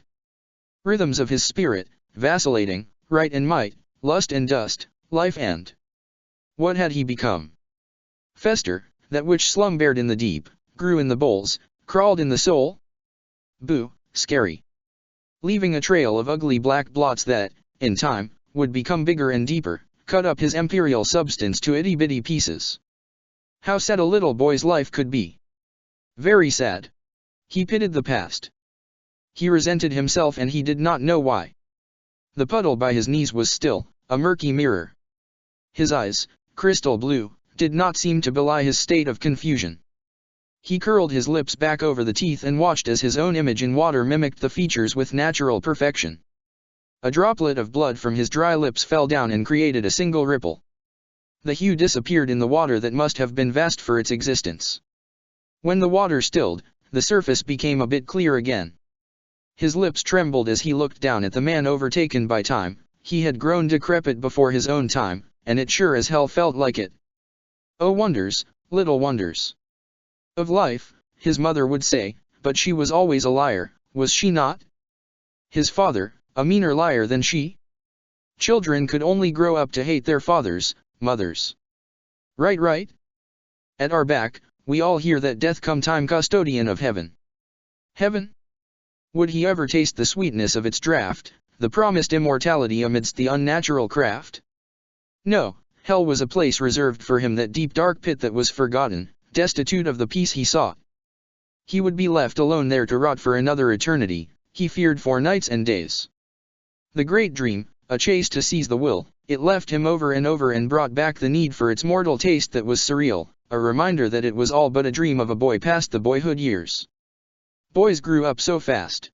It was too late, it was all too late. A sob burned his throat, but he satisfied his sadness by biting his lip fiercely, letting it bleed in a comedic sacrifice, thinking that it would overpower the emotion that rose inside him with force, uncontrolled, unrestrained, untamed. Finally, a whimper forced itself out of his mouth, yet it shook him such severity that his body shook with the coming shame that would not let him hide. Yes, he felt shame. He bowed his head and looked deep into his own eyes through the haze. He could not see his face anymore, it had become a mystery to him. He had become a mystery to himself, he could not remember how he got here. Clichés, the lot of them, yet so was he. He could not remember his days or his nights that tempted him like seductresses to remember their play, he had grown weary of her touch, perhaps. After all, it was not as though she was ever kind to him. Pitifully, he whimpered and leaned further down till the veins bulged out in his neck from exertion. His lips touched the water's surface, and, before he could even think of his pride, he let his thirsty tongue leave the trap of his mouth to taste it. It was cool, very stagnant. He could not even taste the dirt he swallowed down with it. His lashes touched the water that claimed his tears like a selfless mother, a mother he wished for. He wanted to drown inside. The humiliation was too much to bear. Cheap. Everything he was thinking fucking cheap. Words from father, mother, they had become his now, and he loathed this legacy now more than ever. Naruto, stop, Sasuke said, sitting under the shadows. He moved his hand and tapped on Naruto's shoulder. Naruto shuddered under his touch, a beaten-down dog. Naruto craned his neck, his eyes pinking from the tears he had shed. His swollen lip did not heal the way it should have. The misery on his face was made more picturesque by the tear lines on his dry-as-dirt features. He twisted his left arm and heard the clank of chains that tethered him like an undisciplined mutt to the wall. His fingers twitched, but he did not fight at this time. He curled his fingers firmly around the chain that held his freedom. It was a judgment placed upon him, a forgetful prisoner. Why was he here? Why? Sasuke, he asked pitifully and let out a harsh sound with a gob of spit that trailed down and then clung firmly to his chin. Why am I here? Why won't you let me go? Sasuke leaned forward and wiped away the spit from under Naruto's chin with a cloth and put it aside. A bit of it touched his fingers and he brushed that part on his own clean pants. It left a whitish stain there, but that did not concern him. What a pitiful sight. What would Sasuke tell him? You ran off into the forest last night. You don't remember? Sasuke asked and bent his gaze on Naruto and watched as the thing inside Naruto made him recoil from Sasuke's tall shadow. Looking around, Naruto tried to piece together the fragments of the night's memory from within the chaotic blackness that sat upon his past's face. His eyes betrayed the confusion in him. He tried and tried, but nothing came to his mind. He remembered going to the academy, and after that, he could remember nothing. The gossamer beauty of the intricately woven omamari, which always shook in the evening wind, failed him. Kushina had made it for him when he got married. What bad fortunes did it stop? It was meant to hold his happiness, but even the incubus that climbed his bed did not get caught between its threads. He could have found peace in the fact that he, at least, dreamed like all people. It was a useless gift, one of the many his mother had thrown his way over the years. He could not believe himself when a feeling of great loathing for her came over his heart, but it was all right. His mother and father. No one could see inside him to truly tell how he felt. It was not as if they could tear open his breast and look into his heart. These mysteries were his to bear the gift of solace in his heart's realm, a place reversed for every man's secrets. Naruto closed his eyes and let out a peaceful sigh. The character of his features was soft with the calm that resonated in him. He had found a momentary peace in the thought that he still had his heart to himself. And his dearest friend, his brother, Sasuke. He opened his blue eyes and peered deep into the red that comforted him today. He would lie to himself if he said that he did not find Sasuke's eyes frightening sometimes, but not today. Today was his day to drown in the eye's blood and find absolution in the martyrdom that awaited him right at their deepest depths. His thoughts were strange, but their strangeness amused him. "No," he said, calmly this time, and felt a tremor creep into his voice from weakness. Evening's last light, less yellowed and more dulled, shone on the ceiling above him, sun's daily death. Sasuke looked up as if the light disturbed the deep shadows that stood about. He brought his eyes down and held his hard gaze. Then he breathed out a little breath and got to his feet. "Try to remember the night before. Where were you the previous night?" Naruto looked up as Sasuke stood over him and looked down at him as if he had done something terrible. "Why are you?" "I do." His voice trailed off. He could not remember anything. The thought shattered the bit of surety he thought was going to hold a while longer. I don't remember." He leaned his head down and began to look at himself again as though that would give him the answers he sought. "And the night before?" Sasuke asked and took out the dagger-like kunai from the leather sheath. He moved its tip under the bloodied shirt's neckline and tore it from the back to expose Naruto's skin. He had reddish freckles dotting the area about his neck and shoulders, but the rest of his back was clear and slick with sweat. He had been feverish the whole time. Sasuke moved Naruto's torn shirt over the sweat to wipe clean the area around his spine. "Do you remember anything else?" he asked and moved the dagger's sharp end under his fore and middle fingers, wounding them. Blood oozed out and fell down on Naruto's back muscles and began to slide down as red strings on children's gifts. "I don't remember," Naruto said, saddened, not feeling anything on his back. The chase he gave to his lost thoughts had put a limitation on his senses. Sasuke knelt down and moved his blood-coated fingers on Naruto's back. Quickly, he made symbols along Naruto's spine to create a funjutsu seal that he had learned from Karen. It was passed down only to her family, even Kushina would not know anything of its mechanisms. When he completed the seal, he saw Naruto's spine tremble in a ghoulish manner under the fingertips. Naruto winced from pain and gripped the chains harder that bound both his arms to the wall, but the pain ended and quietly retreated back to whence it came. His grip slackened, and he uncurled his fingers and felt a burning sensation from the metal that abraded his wrists from the struggle. He exhaled loudly as though an aberration had been lifted from his mind and raised his eyes to look up when Sasuke got to his feet. "Don't leave the house unless I say so," Sasuke said firmly and unlocked the chains. They clanked to the ground, and Naruto felt freer than ever. Feeling the sweetness of freedom, he hastily got to his feet only to succumb to the weakness. He fell forward, but Sasuke grabbed him. "Relax, you're still weak. You didn't have to tie me up like that. I'd never attack you, you know that," Naruto said, sounding tired and frustrated. "You don't even trust your memories. Was it wise to leave you to your own devices?" Sasuke asked, but no reply came from Naruto. Sasuke curled his arm around Naruto's waist and then placed Naruto's limp arm over his own shoulder. Naruto weighed lighter than last time. He did not know what to think. He brushed the thought aside and opened the door to get out of the suffocating cell. Sasuke walked through the corridors of the prison in the Uchiha manner, one his brother had renovated and made more grim. Itachi had strange pastimes. He was dragging Naruto along. He could barely move his feet. Quietly, Sasuke mounted the stairs and walked through the garden and listened to Naruto puff and blow close to his ear. "Almost there," he assured him and opened a sturdy-looking door to a beautiful room. Naruto's tired eyes took comfort inside the walls of the luxurious room.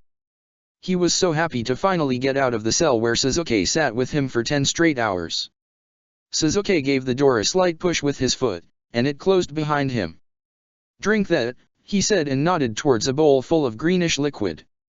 He loosened his grip and Naruto fell back on the bed. "What's that?" Naruto asked, sat up, and picked up the bowl. Then he smelt it and made an awful face. "Medicine, mixed with some nutrients. Take it. It'll ease your fever, and hopefully, put you to sleep," he said, watching as Naruto frowned childishly. "A green slime. Looks like cow's shit. That's all got? Your hospitality stinks," he said and drank all of it at a draught. "It's late. The servants have gone to bed, and I'm not heading to the kitchen to make you a big meal, Suzuki said. Lazy grouch. Some friend you are. At least get me that fucking rubber crap that you force me to shove down my throat every time. Just shut up and go to sleep. Suzuki snatched the bowl from Naruto's hand, as though he was an unruly child who would break it, and placed it back on the table. You need rest. I'll lock the door from outside, so no use banging on the walls like a fool. Do you want me to die in here? Naruto asked incredulously, as if killing him was a realistic prospect. I haven't eaten anything since Sage knows when. I feel this thing in my stomach. What? Gas. Suzuki shot back, getting a bit irritated. Asshole. You've got no heart. Sometimes, I feel like you're this soulless armor decoration with fucking ridiculous good looks. I mean, look at you, how's that even fair? Take away your looks, money, and those fancy little coins you keep under your sage-damned bed, what's left? I wonder what all the women see in you. He said loudly and pulled the sheets over himself and shook them vehemently as if the debate was won. Are you done? Suzuki asked and folded his arms. Yes, I'm done, Naruto returned and made a scholarly face. Good, because you sound like someone's bickering wife who's about to take that one-way trip out of the house for good, Suzuki said and walked out of the room, not sticking around to listen to Naruto's uncultured insults that he started reeling off after. Yeah, your wife, asshole. At least, he was himself again, even if it was irritating. Fire was hot in the hearth and the room, warm. Hinata shuddered when a loud sound woke her up. She closed her eyes and listened to the rain drumming on the rooftop. Slowly, she opened her eyes again and lifted up her arms. Her burnt arm was not hurting anymore, it was swathed in fresh bandages. You must have changed them again. Hinata slept through the whole day and had not seen Suzuki in her few moments of consciousness. Lost in thought, she touched the bandage and tried to pull it away to look at her skin. Don't do that, came Suzuki's voice from behind the bleak blacks in the room. She jerked her head in that direction and found Suzuki sitting on the chair with an office scroll in his hand. If you remove it, it'll start to itch and hurt. Then you'll complain in your sleep again. And it might leave a mark. I'm sure you wouldn't want that. Suzuki asked in a manner as though the whole thing was so obvious to her. I was just, she began absent-mindedly, watching Suzuki as he placed the scroll on the table and walked up to her bed. I wanted to look.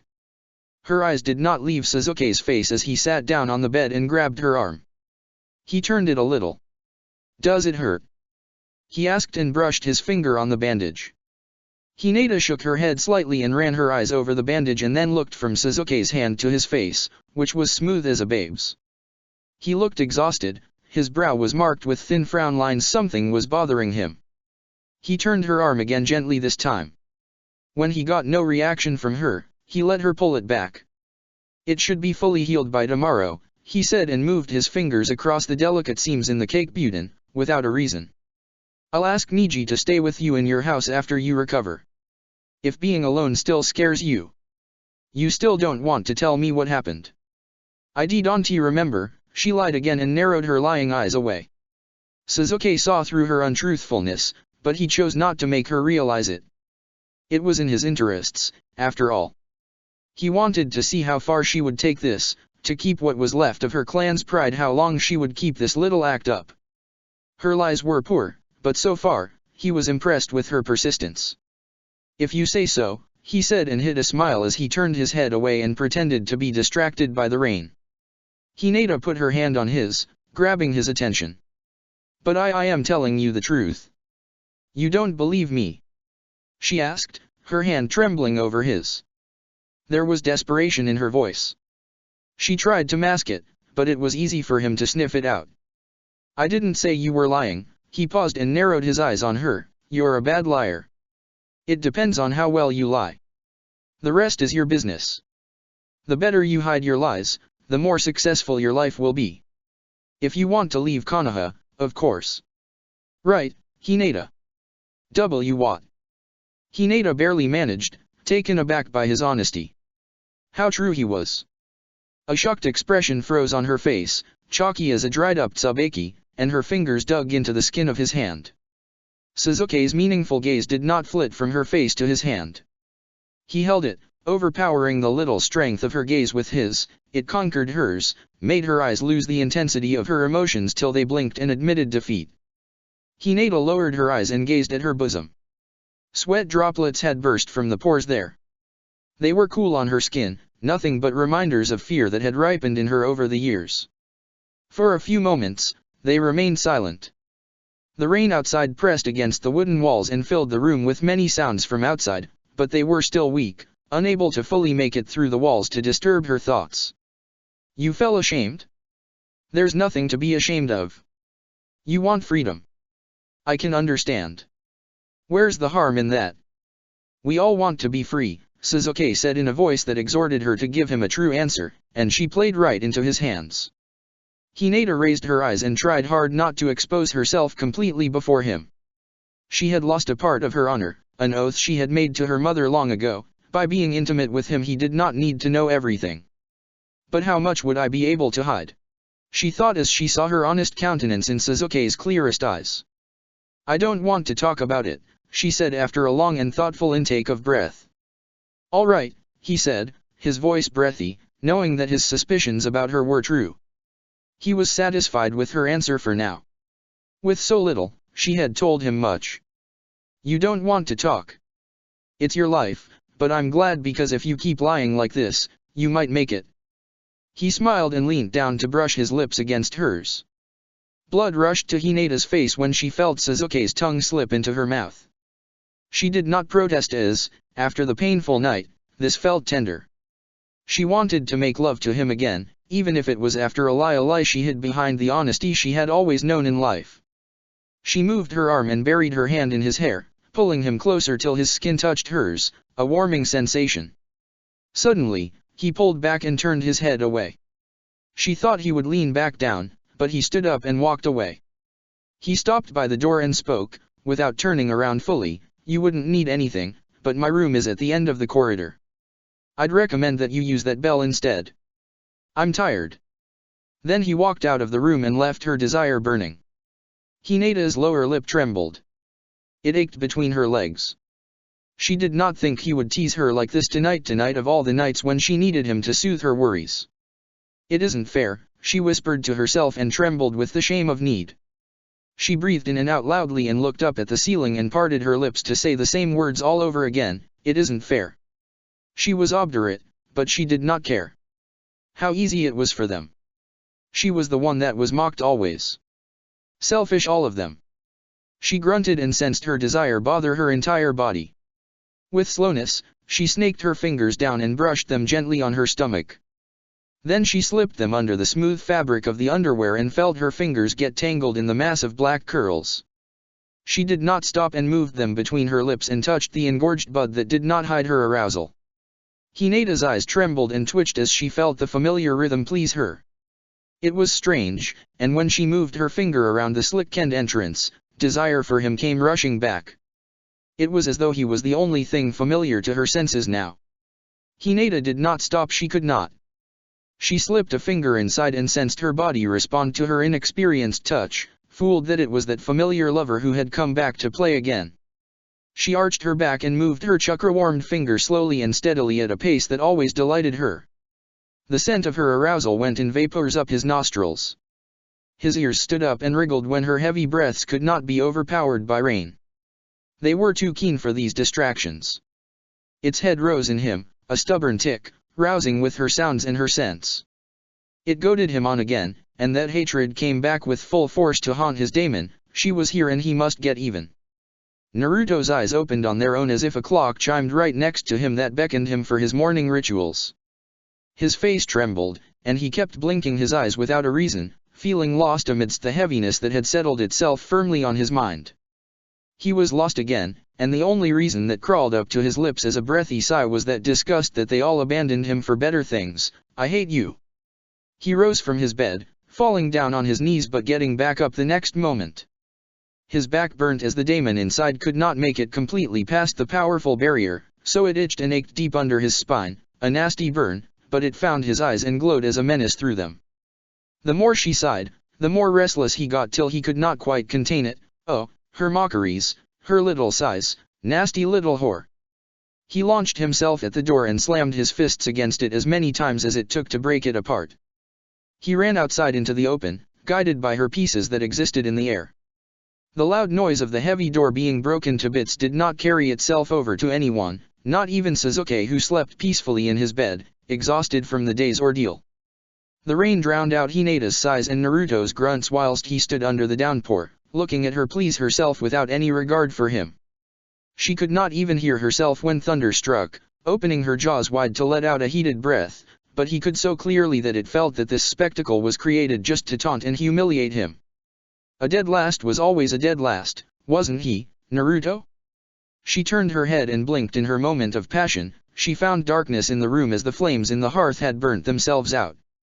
Even the flame on the wick inside the lantern was out, leaving lines of smoke rising upwards into the darkness.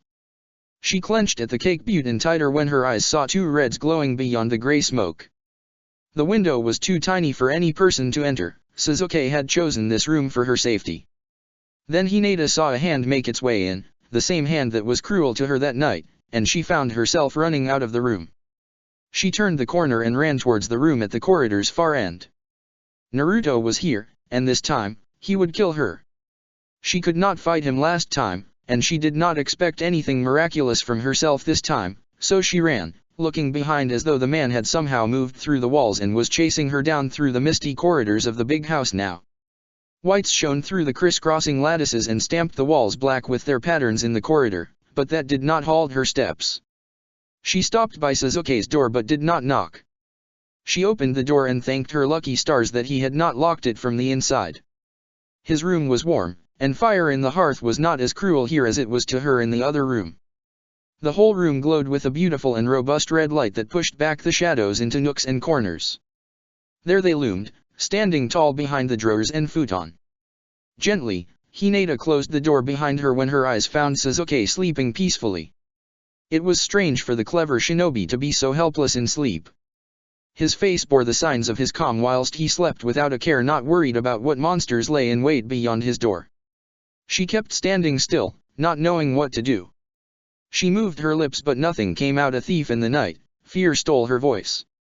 She took a few steps and gazed around in fear. Then she leaned down and fearfully climbed onto his futon and stole glances at the closed door. Stretching her hand, she moved her fingers to touch his face to wake him up. She had not quite touched the tips of the hair lying on Sasuke's brow when he threw her onto her back and grabbed her by the throat, with his long kunau's tip digging into her skin. He had a fierce, resolute look on his face, and his eyes burnt with a need to take a life. He breathed heavily and suddenly that look disappeared from his face. His grip loosened, and he pulled his hand back. Released from his crushing grip, Hinata drew in a loud breath and sensed her heart beat at the right pace again. He shoved the dagger-shaped kunau back into his pocket and backed away, furious. "Are you mad?" he hissed and bent forward to meet her gaze. "I could have killed you. I told you to knock, didn't I? Don't you pay attention, Hinata?" Hinata curled her fingers around her throat and coughed.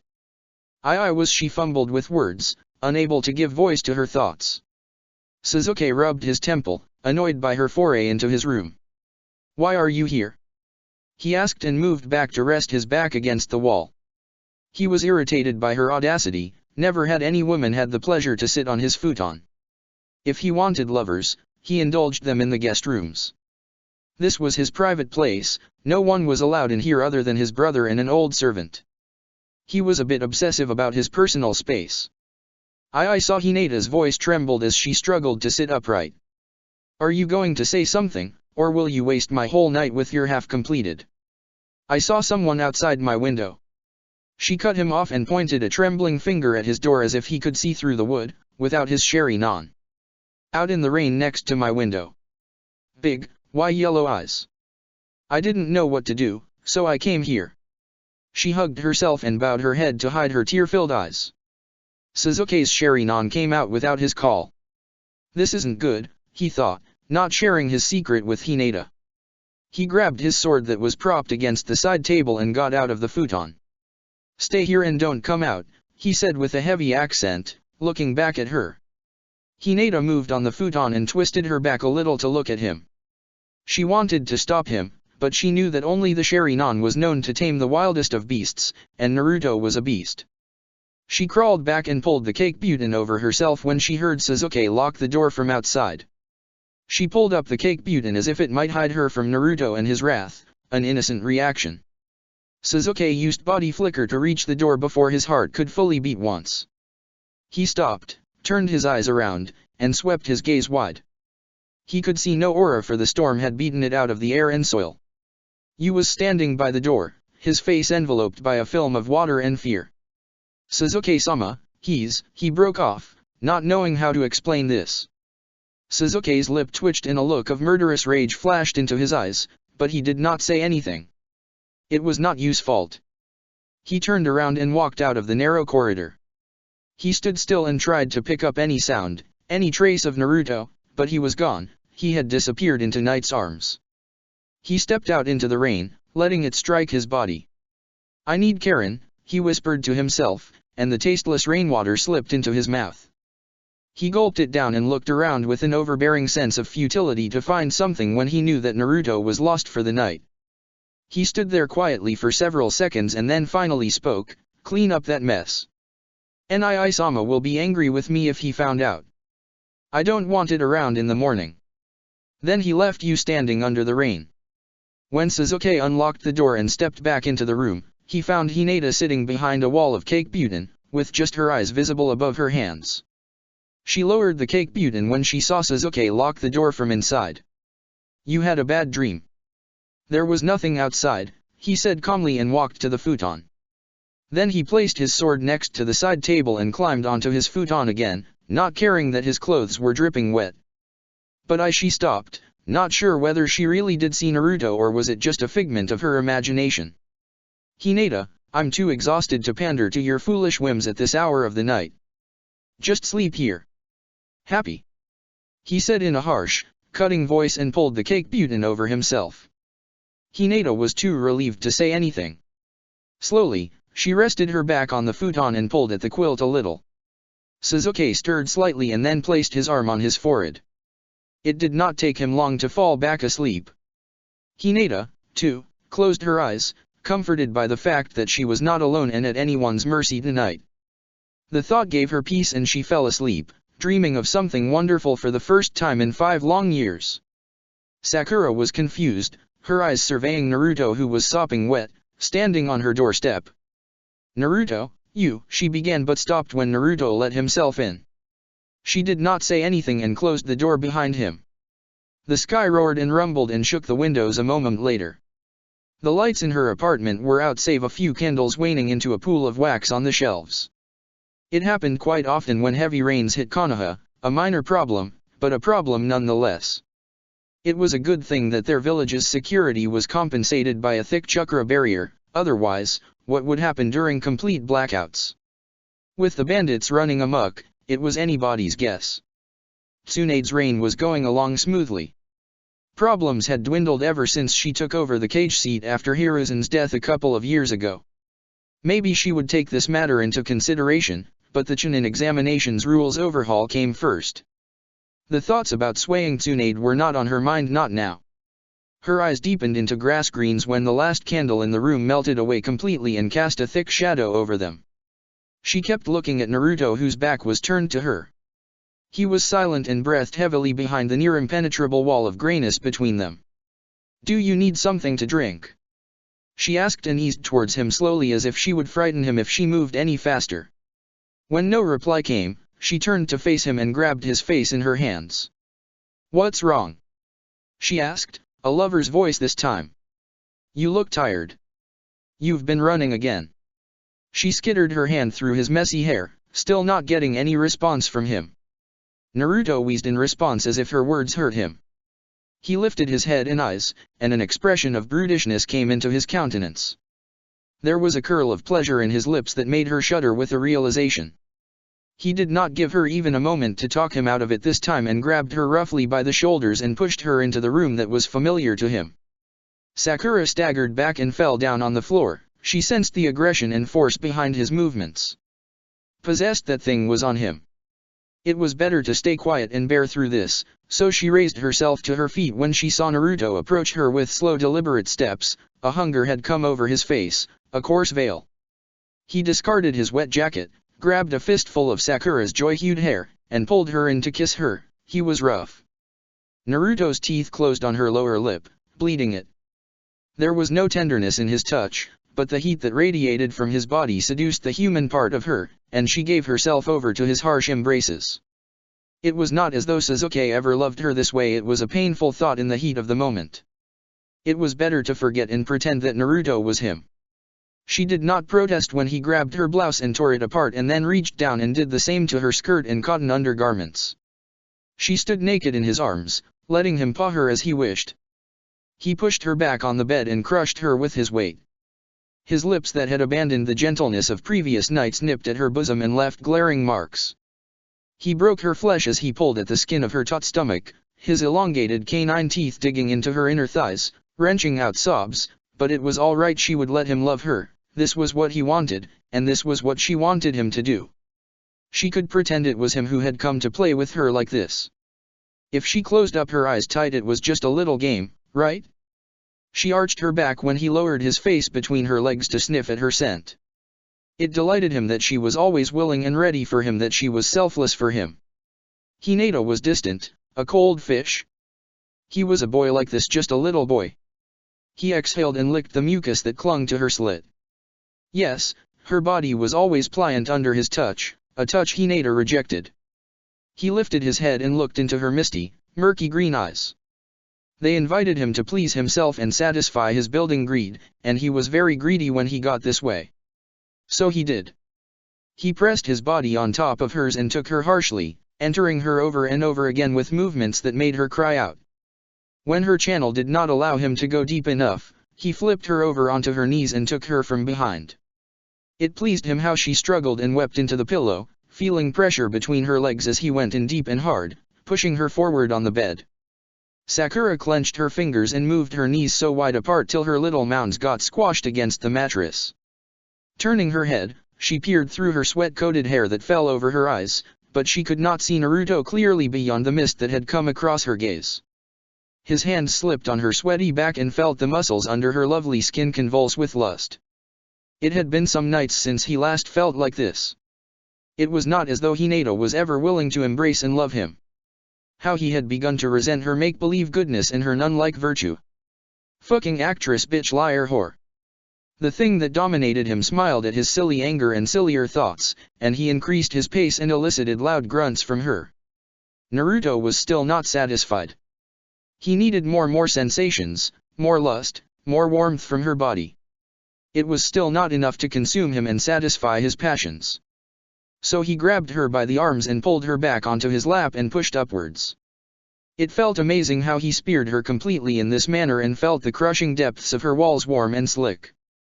These were the pleasures only Sakura could give him. He placed his hand against her forehead and pulled her head back onto his shoulder, then he leaned in to whisper into her ear as he slowed down his pace, "Sakura-chan, you wouldn't hurt me, right?" He hissed, bit down on her shoulder, held her head in place when she screamed and clenched her walls tighter and tighter.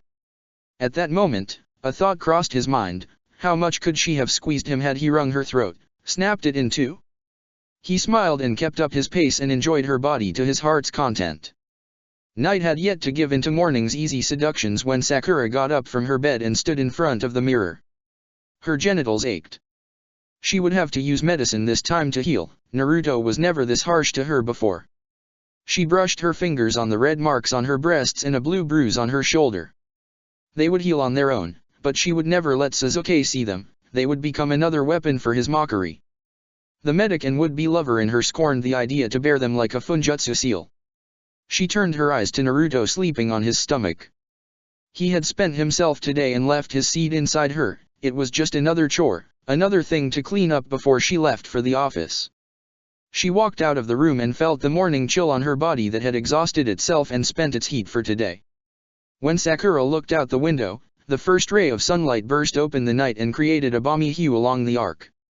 Sighing, she lowered herself into the chair and opened the drawer. There it lay, the same scroll paper and the same black brush on it. She took it out and wrote down Naruto's behavior. She did not add the unimportant details of the night. That would never concern him. All he wanted to know was that how far his daemon had come over. A layer came across her eyes, and she stopped a sob that vibrated in her throat as she created, with her chakra, the root symbol assigned to her on the paper's end. The sparrow in the cage on the table bounced, eager to see her. It was time for it to fly back to its sanctuary and feed. She opened the cage, took it out, slipped the paper she had just rolled into the tiny container tied about its ankle. The bird struggled as Sakura approached the window. It knew how to find its home. She released it and it flew south.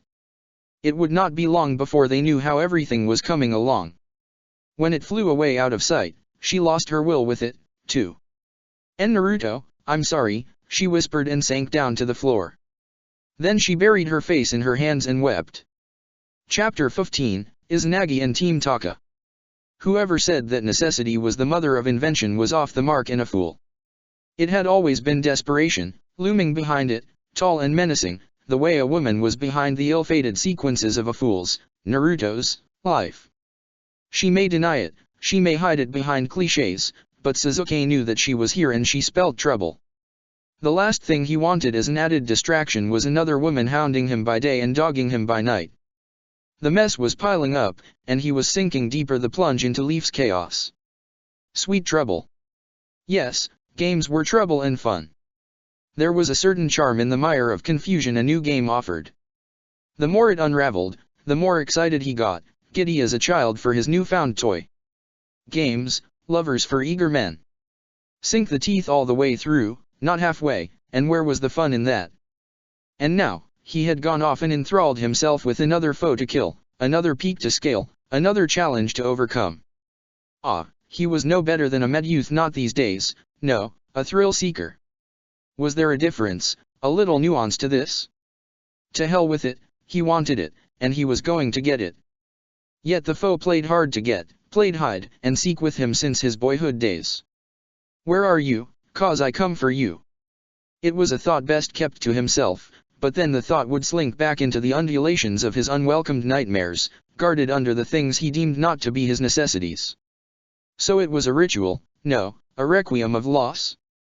That one thought he had buried long ago in the unknowing days and nights of boyhood now, all grown up, he stood in the autumn drafts that pushed his shirt against his sweat-dotted breast. Last night, when the rain had yet to stop, he slipped out of the futon and sent Kirin off to Karen. She had been sending him messages. He did not think her inclusion was necessary right now, but the way a powerful seal could not prevent Naruto from leaving his house, he had to admit, he was being plagued by doubts. And these doubts were starting to gnaw away at his plans like rats, and no one liked a fucking rat. Was he being played? Was someone beating him at his own game? Questions. Youths with purpose did not have time for that. A look of cooled anger flashed across his face. It was quick, like a flash of lightning that left a bright cobweb floating in one's eye, but only faster, like the coming of a heartbeat, when you felt that a powerful pulse was about to throw the heart against the ribs whilst you struggled in madness to save your neck, and then it was gone, suffusing the body with life's slowest crawl again. Aha! Reassured that you were not going tonight, not this night. Sasuke let out a breath of warm air, and then sucked a lungful of cool air back in. He wrinkled his nose a bit when the air pushed the musk of grass and soggy ground up his nostrils. For a moment, his gaze stopped on Naruto and he met his cloudy eyes. He looked tired, oblivious, with Sakura's arm in his. Since Hinata was not here, Sakura found it convenient to flaunt their arrangement out in the open. Naruto was such a fool. He chose not to say anything. Naruto's forgetfulness was his advantage. He hung his head a little to the left and hid the smile breaking across his face. Yes, it was just a little game. And playtime, with its boyhood charms, had begun. The foe played dirty, then he would just have to play dirtier. He lifted his face and masked the fast-fading hint of glee, almost, perfectly behind that same countenance of ready-made authority. It was a tired old ritual, but you had to do what you had to do. "I've called all of you out here to introduce a new member," he began and folded his arms more firmly than before. "I'm sure you can all see her. She's Uzumaki Karen, and she'll be the censor of the team. All of them were already staring at the young woman who stood on Suzuki's left side, looking quite excited. Suzuki-sama, do I have to introduce myself? She asked and circled his waist with one arm. Suzuki's jaw tightened, and he spared her a sidelong gaze that almost burnt a hole into her face. She immediately backed away and collected her glasses swiftly as if to prepare herself for the coming criticism. This isn't a genin class, he said, irritated by her natural skill to be continually causal, and clenched his teeth together. Stop fooling around. Talk to you and make yourself useful. She laughed a little, but that laughter died in her throat when she saw Suzuki walk away from her. With the smile vanishing, her face seemed a bit indifferent, almost hard. Her purple-hued eyes turned left and trailed over to the lost lover staring at her with a boyish grin across his face, then she gazed at the subtle apprehension Sakura's eyes could not hide in time.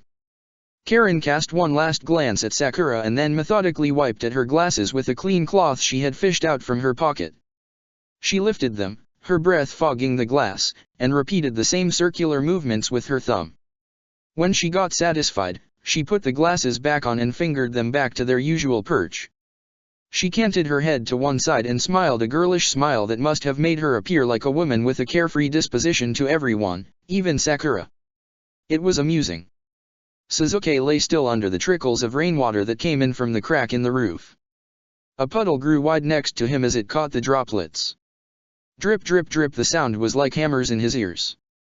He stirred his head a little and pulled back his lips that were stuck to the floor, caked in dirt. He expelled a sharp breath and saw hazy bits of dust rise up into the air.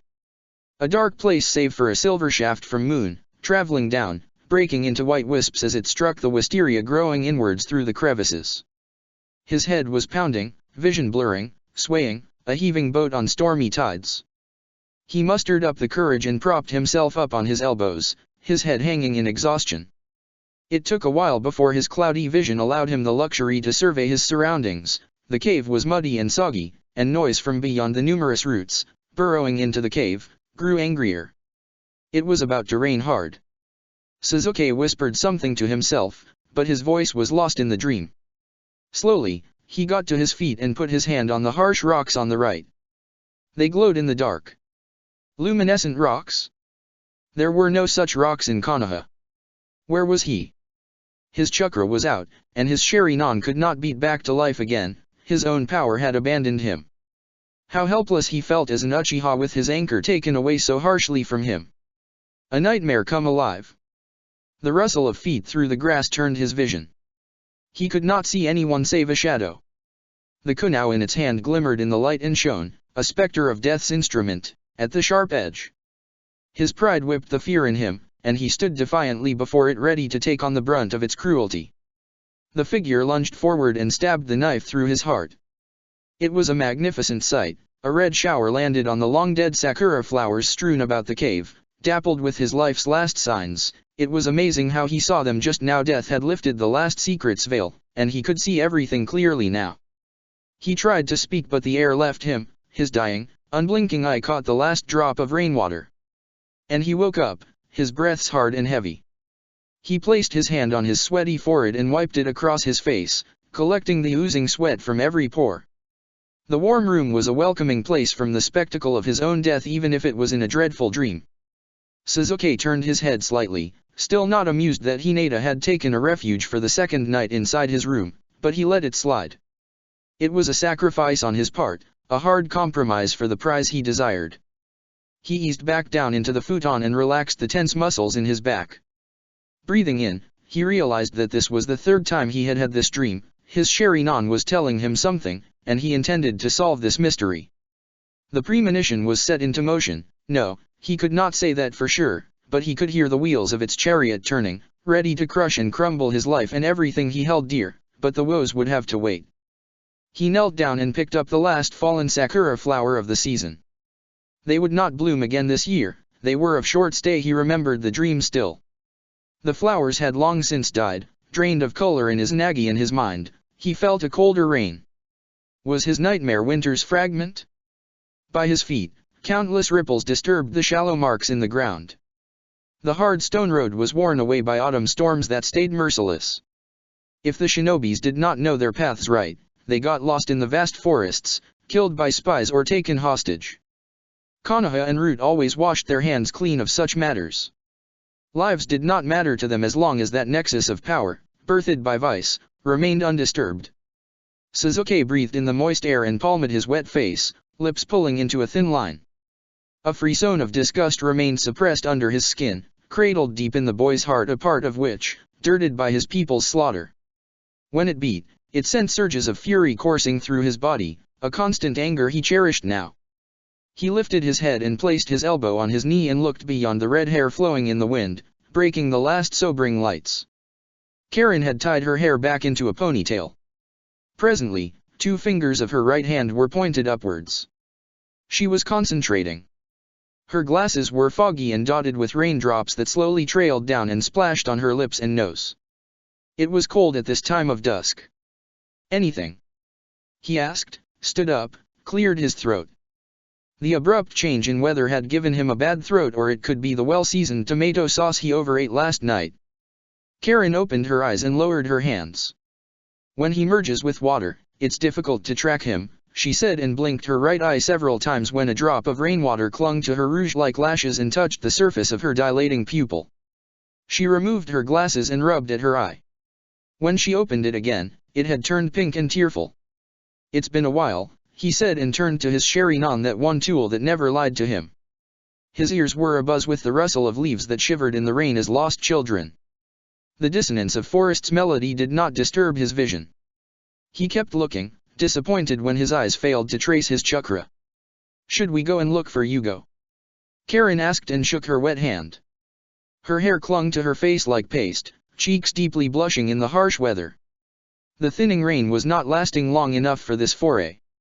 Wind was bone-freezing cold, and both of them felt its lashes on their skins, Karen more so than Sasuke, for he was naturally equipped to fight it. Sasuke turned his head around, not finding a soul out here at this hour. Faint yellows vanished behind the clouds that devoured the sinking sun.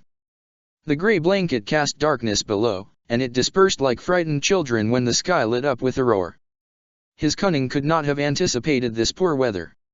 "Let him sing with his birds," he said, and cast her a bored gaze when she burst into girlish laughter. "He might get luckier than us." "Should I sense again?" she asked, and moved her hands up to form a seal again.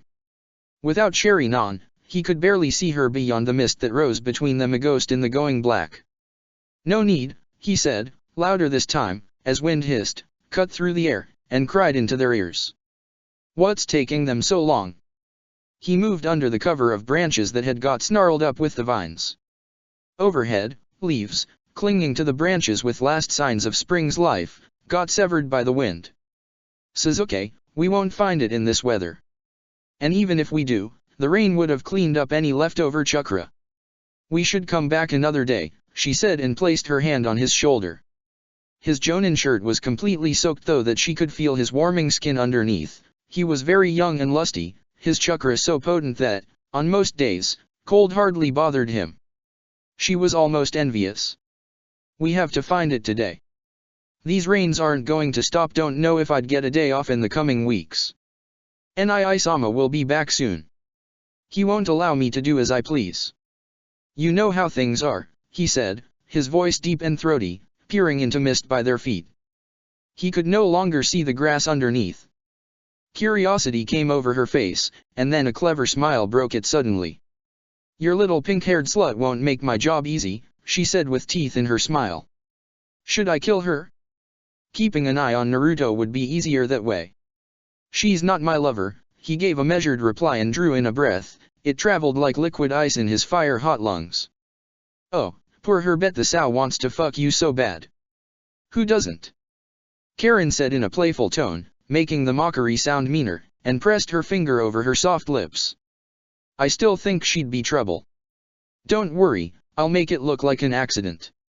Sasuke smiled at her strange sense of humor, truly a wicked and innocent smile, and leaned back against the tree. "Why dirty your hands? She isn't worth it," he broke off and fixed her with a mischievous look. "I wouldn't worry about her, but you're a bit cruel, Karen." "Gosh, Sasuke. Still hung up on that dead whore?" she asked, the surprise in her voice getting lost in the midst of many sounds. She was going to tell on us. If I hadn't done that, Root would have been on to you after what you did to Fu. I didn't have a choice, you should thank me. Kiss me right here on the lips. And she was tapping her flower-touched lips, smiling from ear to ear. You could have wiped out the poor woman's memory. Murder, he stopped to let out a sigh, it complicates matters. It's better to keep things clean and simple. Sometimes, even the murder of a bystander can become trouble later. You won't do anything not unless I tell you to. You're a softie, she said and mashed herself against him and clasped her arms about his waist. That's what I love about you. Such a romantic. There's romance in keeping matters from getting messy, that's what Nisama tells me, he said slowly, imitating his brother's tone, and looked around, and then he says, you will do well to remember that. He has a point. Mist fell down upon them through the wet boughs in a cascade. He walked out into the open as the rain eased up to a drizzle. Karen walked behind him. Both of them stopped when they heard rustling in the wet bushes ahead. It's okay. It's just Yugo, Karen said and put her kunao away. Suzuki's grip slackened on the sword's hilt, and, not a moment later, a very tall man appeared from behind the bushes. He had quite a few birds perched on his wide shoulders. They chirped and sang in melodious voices, and for the life of him, Suzuki could never understand how he was able to talk to them. Suzuki, he said immediately as his gaze fell upon the Uchiha youth, I talked to the birds around the area. They don't seem to know much about the hidden trail, but they say that there's something at the base of the mountain up ahead. He pointed north and stood with a calm disposition. Where's Suijitsu? Suzuki asked and pushed the sword back into the sheath. I hope he didn't get carried away by the currents, wouldn't want him to get lost in the river. He should have made to it the entrance. He said he was too wet to walk around for now, Yugo said and fed one of the birds few soggy breadcrumbs. Let the bastard drown and die. Why did you ask him to come along? Karen asked, irritated. Behave, Suzuki said and turned his head to look at her features, touched by anger's color that was deep enough to rival her hair's color. I wouldn't have this here. Not like last time. Karen clucked her tongue irritably. Try and get along and don't make a mess for me, he continued whilst the Sherinon flared to look up at the cliffs, obscured by the dreary weather, and then disappeared, overtaken by the blackness his eyes were familiar with. Alright, she said, raising her voice, but he better not get on my nerves. Lead the way, Yugo, Suzuki said and ran behind the tall man, followed by the very reluctant Karen. It took them some 15 minutes to reach a little clearing. Suzuki held out his palm and a flame came alive on it and sizzled in the drizzle. When they stopped, he looked around. He had passed by this area a couple of times but never came upon this clearing. It was probably because of the pile of boulders before the area on the right. He walked carefully and let his Sherinon see through everything, even the chakra flowing inside the water-like form of Suijitsu's odd body. I thought you drowned in the rain, Suzuki said and elicited a loud laugh out of Karen. Yeah, would love that, huh, Karen? Yeah, just think I'm this tiny stone in your path, Donsha? Like hell I am, cause I'll be this giant fucking mountain between ya and Suzuki. Am never goin' to move. Yeah, hear me. He moved his sagged face and revealed perfect white pointy teeth. It was hard to tell what kind of expression he was trying to make, because all Suzuki could see were tiny bubbles rising up to his blue skin. Really, Suzuki, I can't. Yeah, know why? Cause am water, baby, am here, there, am everywhere. He lifted the large sword up into the air as some sort of victory gesture and pulled a smile that sagged the next moment. It looked as though he could not maintain any expression longer than 2 seconds. You shouldn't sit under the rain after being in the water for so long. I don't want to come back and collect you in buckets, Suzuki said, with poker-faced seriousness. Ah, good times. Suijitsu said aloud and snapped at the mist several times like an irritated dog as if it would dilute him even more. When was that again? Oh, yeah, that Cloud Village incident. The nasty broad was 'bout to flush me down the fucking loo. Still got meself some bedwetting nightmares. Suzuki let out a subtle hum sound and moved his eyes and looked at the thick line of trees standing all around them like an ominous, variegated curtain. This trail was hidden in plain sight. He had no reason to tread this far away from the main trail during his missions. How much were they hiding from their own military? I think she should have. You're already so full of shit, Karen said with a snap, creating a disgusted expression as if Suzuki really had pulled him out of the gutters bucket by bucket. That's rich, come in from a were. Enough, both of you. Suzuki raised his hand and then turned a little to look at Suijitsu. Where is it? I'll take you, Suzuki. The birds are getting restless because of the negative natural energy here. They need harmony, Yugo said with infinite calm and started for the boulders in front. Now, ain't that guy an original thinker? Suijitsu exclaimed and pointed his sword at Yugo, who disappeared behind the large rocks worn out by fungus and rain. If only Ya was like that, Karen. But with all that pent-up anger and shameful thoughts about Suzuki, you'll just disturb his peace-lovin' parakeets. For fuck's sake. Suzuki mumbled and walked behind Yugo, not sticking around to lend a patient ear to Karen's uncultured insults that involved Suijitsu, his hyperfluid penis, and his willing dead mother. When he turned the corner, he came across a shrine, or what was left of it. It was shattered to pieces, and from the looks of it, not long ago. He knelt down and brushed his fingers on the hard mud. He could see nothing. The chakra, the prints, it was all gone save for the fragmentary bits of bluish energy plastered to the rocks, and it was not enough to pin down the worm. The rain took care of its true nature and hid the culprit's identity, otherwise, his Sherry-non would have seen the color and pattern of that snake's chakra. Not quite what Ya was expectin'. Suijitsu asked from behind him. Thought it always looked like that and was wonderin' what you'd want with this dump.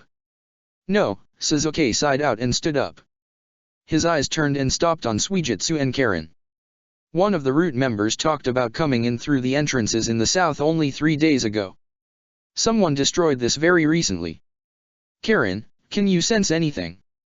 Karen touched her glasses. It was a perfunctory habit of hers. There's a bit of chakra from someone here, but it's not enough to sense anything. You're right. Someone did this recently, she said and moved a little to the left to look at the smashed entrance. Isn't there any way under it? I can slip something of meself inside. Get it? Suijitsu said and propped his sword against the tree. Suzuki looked down at the entrance again and found nothing but darkness. The entrance was destroyed from both ends. There was not even a gap the size of a kunao to squeeze through. Leave it. Whoever it was, he sensed danger and acted before us. Even if you manage to slip in, you'll get caught, Suzuki said, a look of confusion scurrying across his face. Any ideas who? Karen asked. Don't know, Suzuki replied and brushed his fingers across his reddened cheek, but I'll find out soon. Check the description for the links to the author.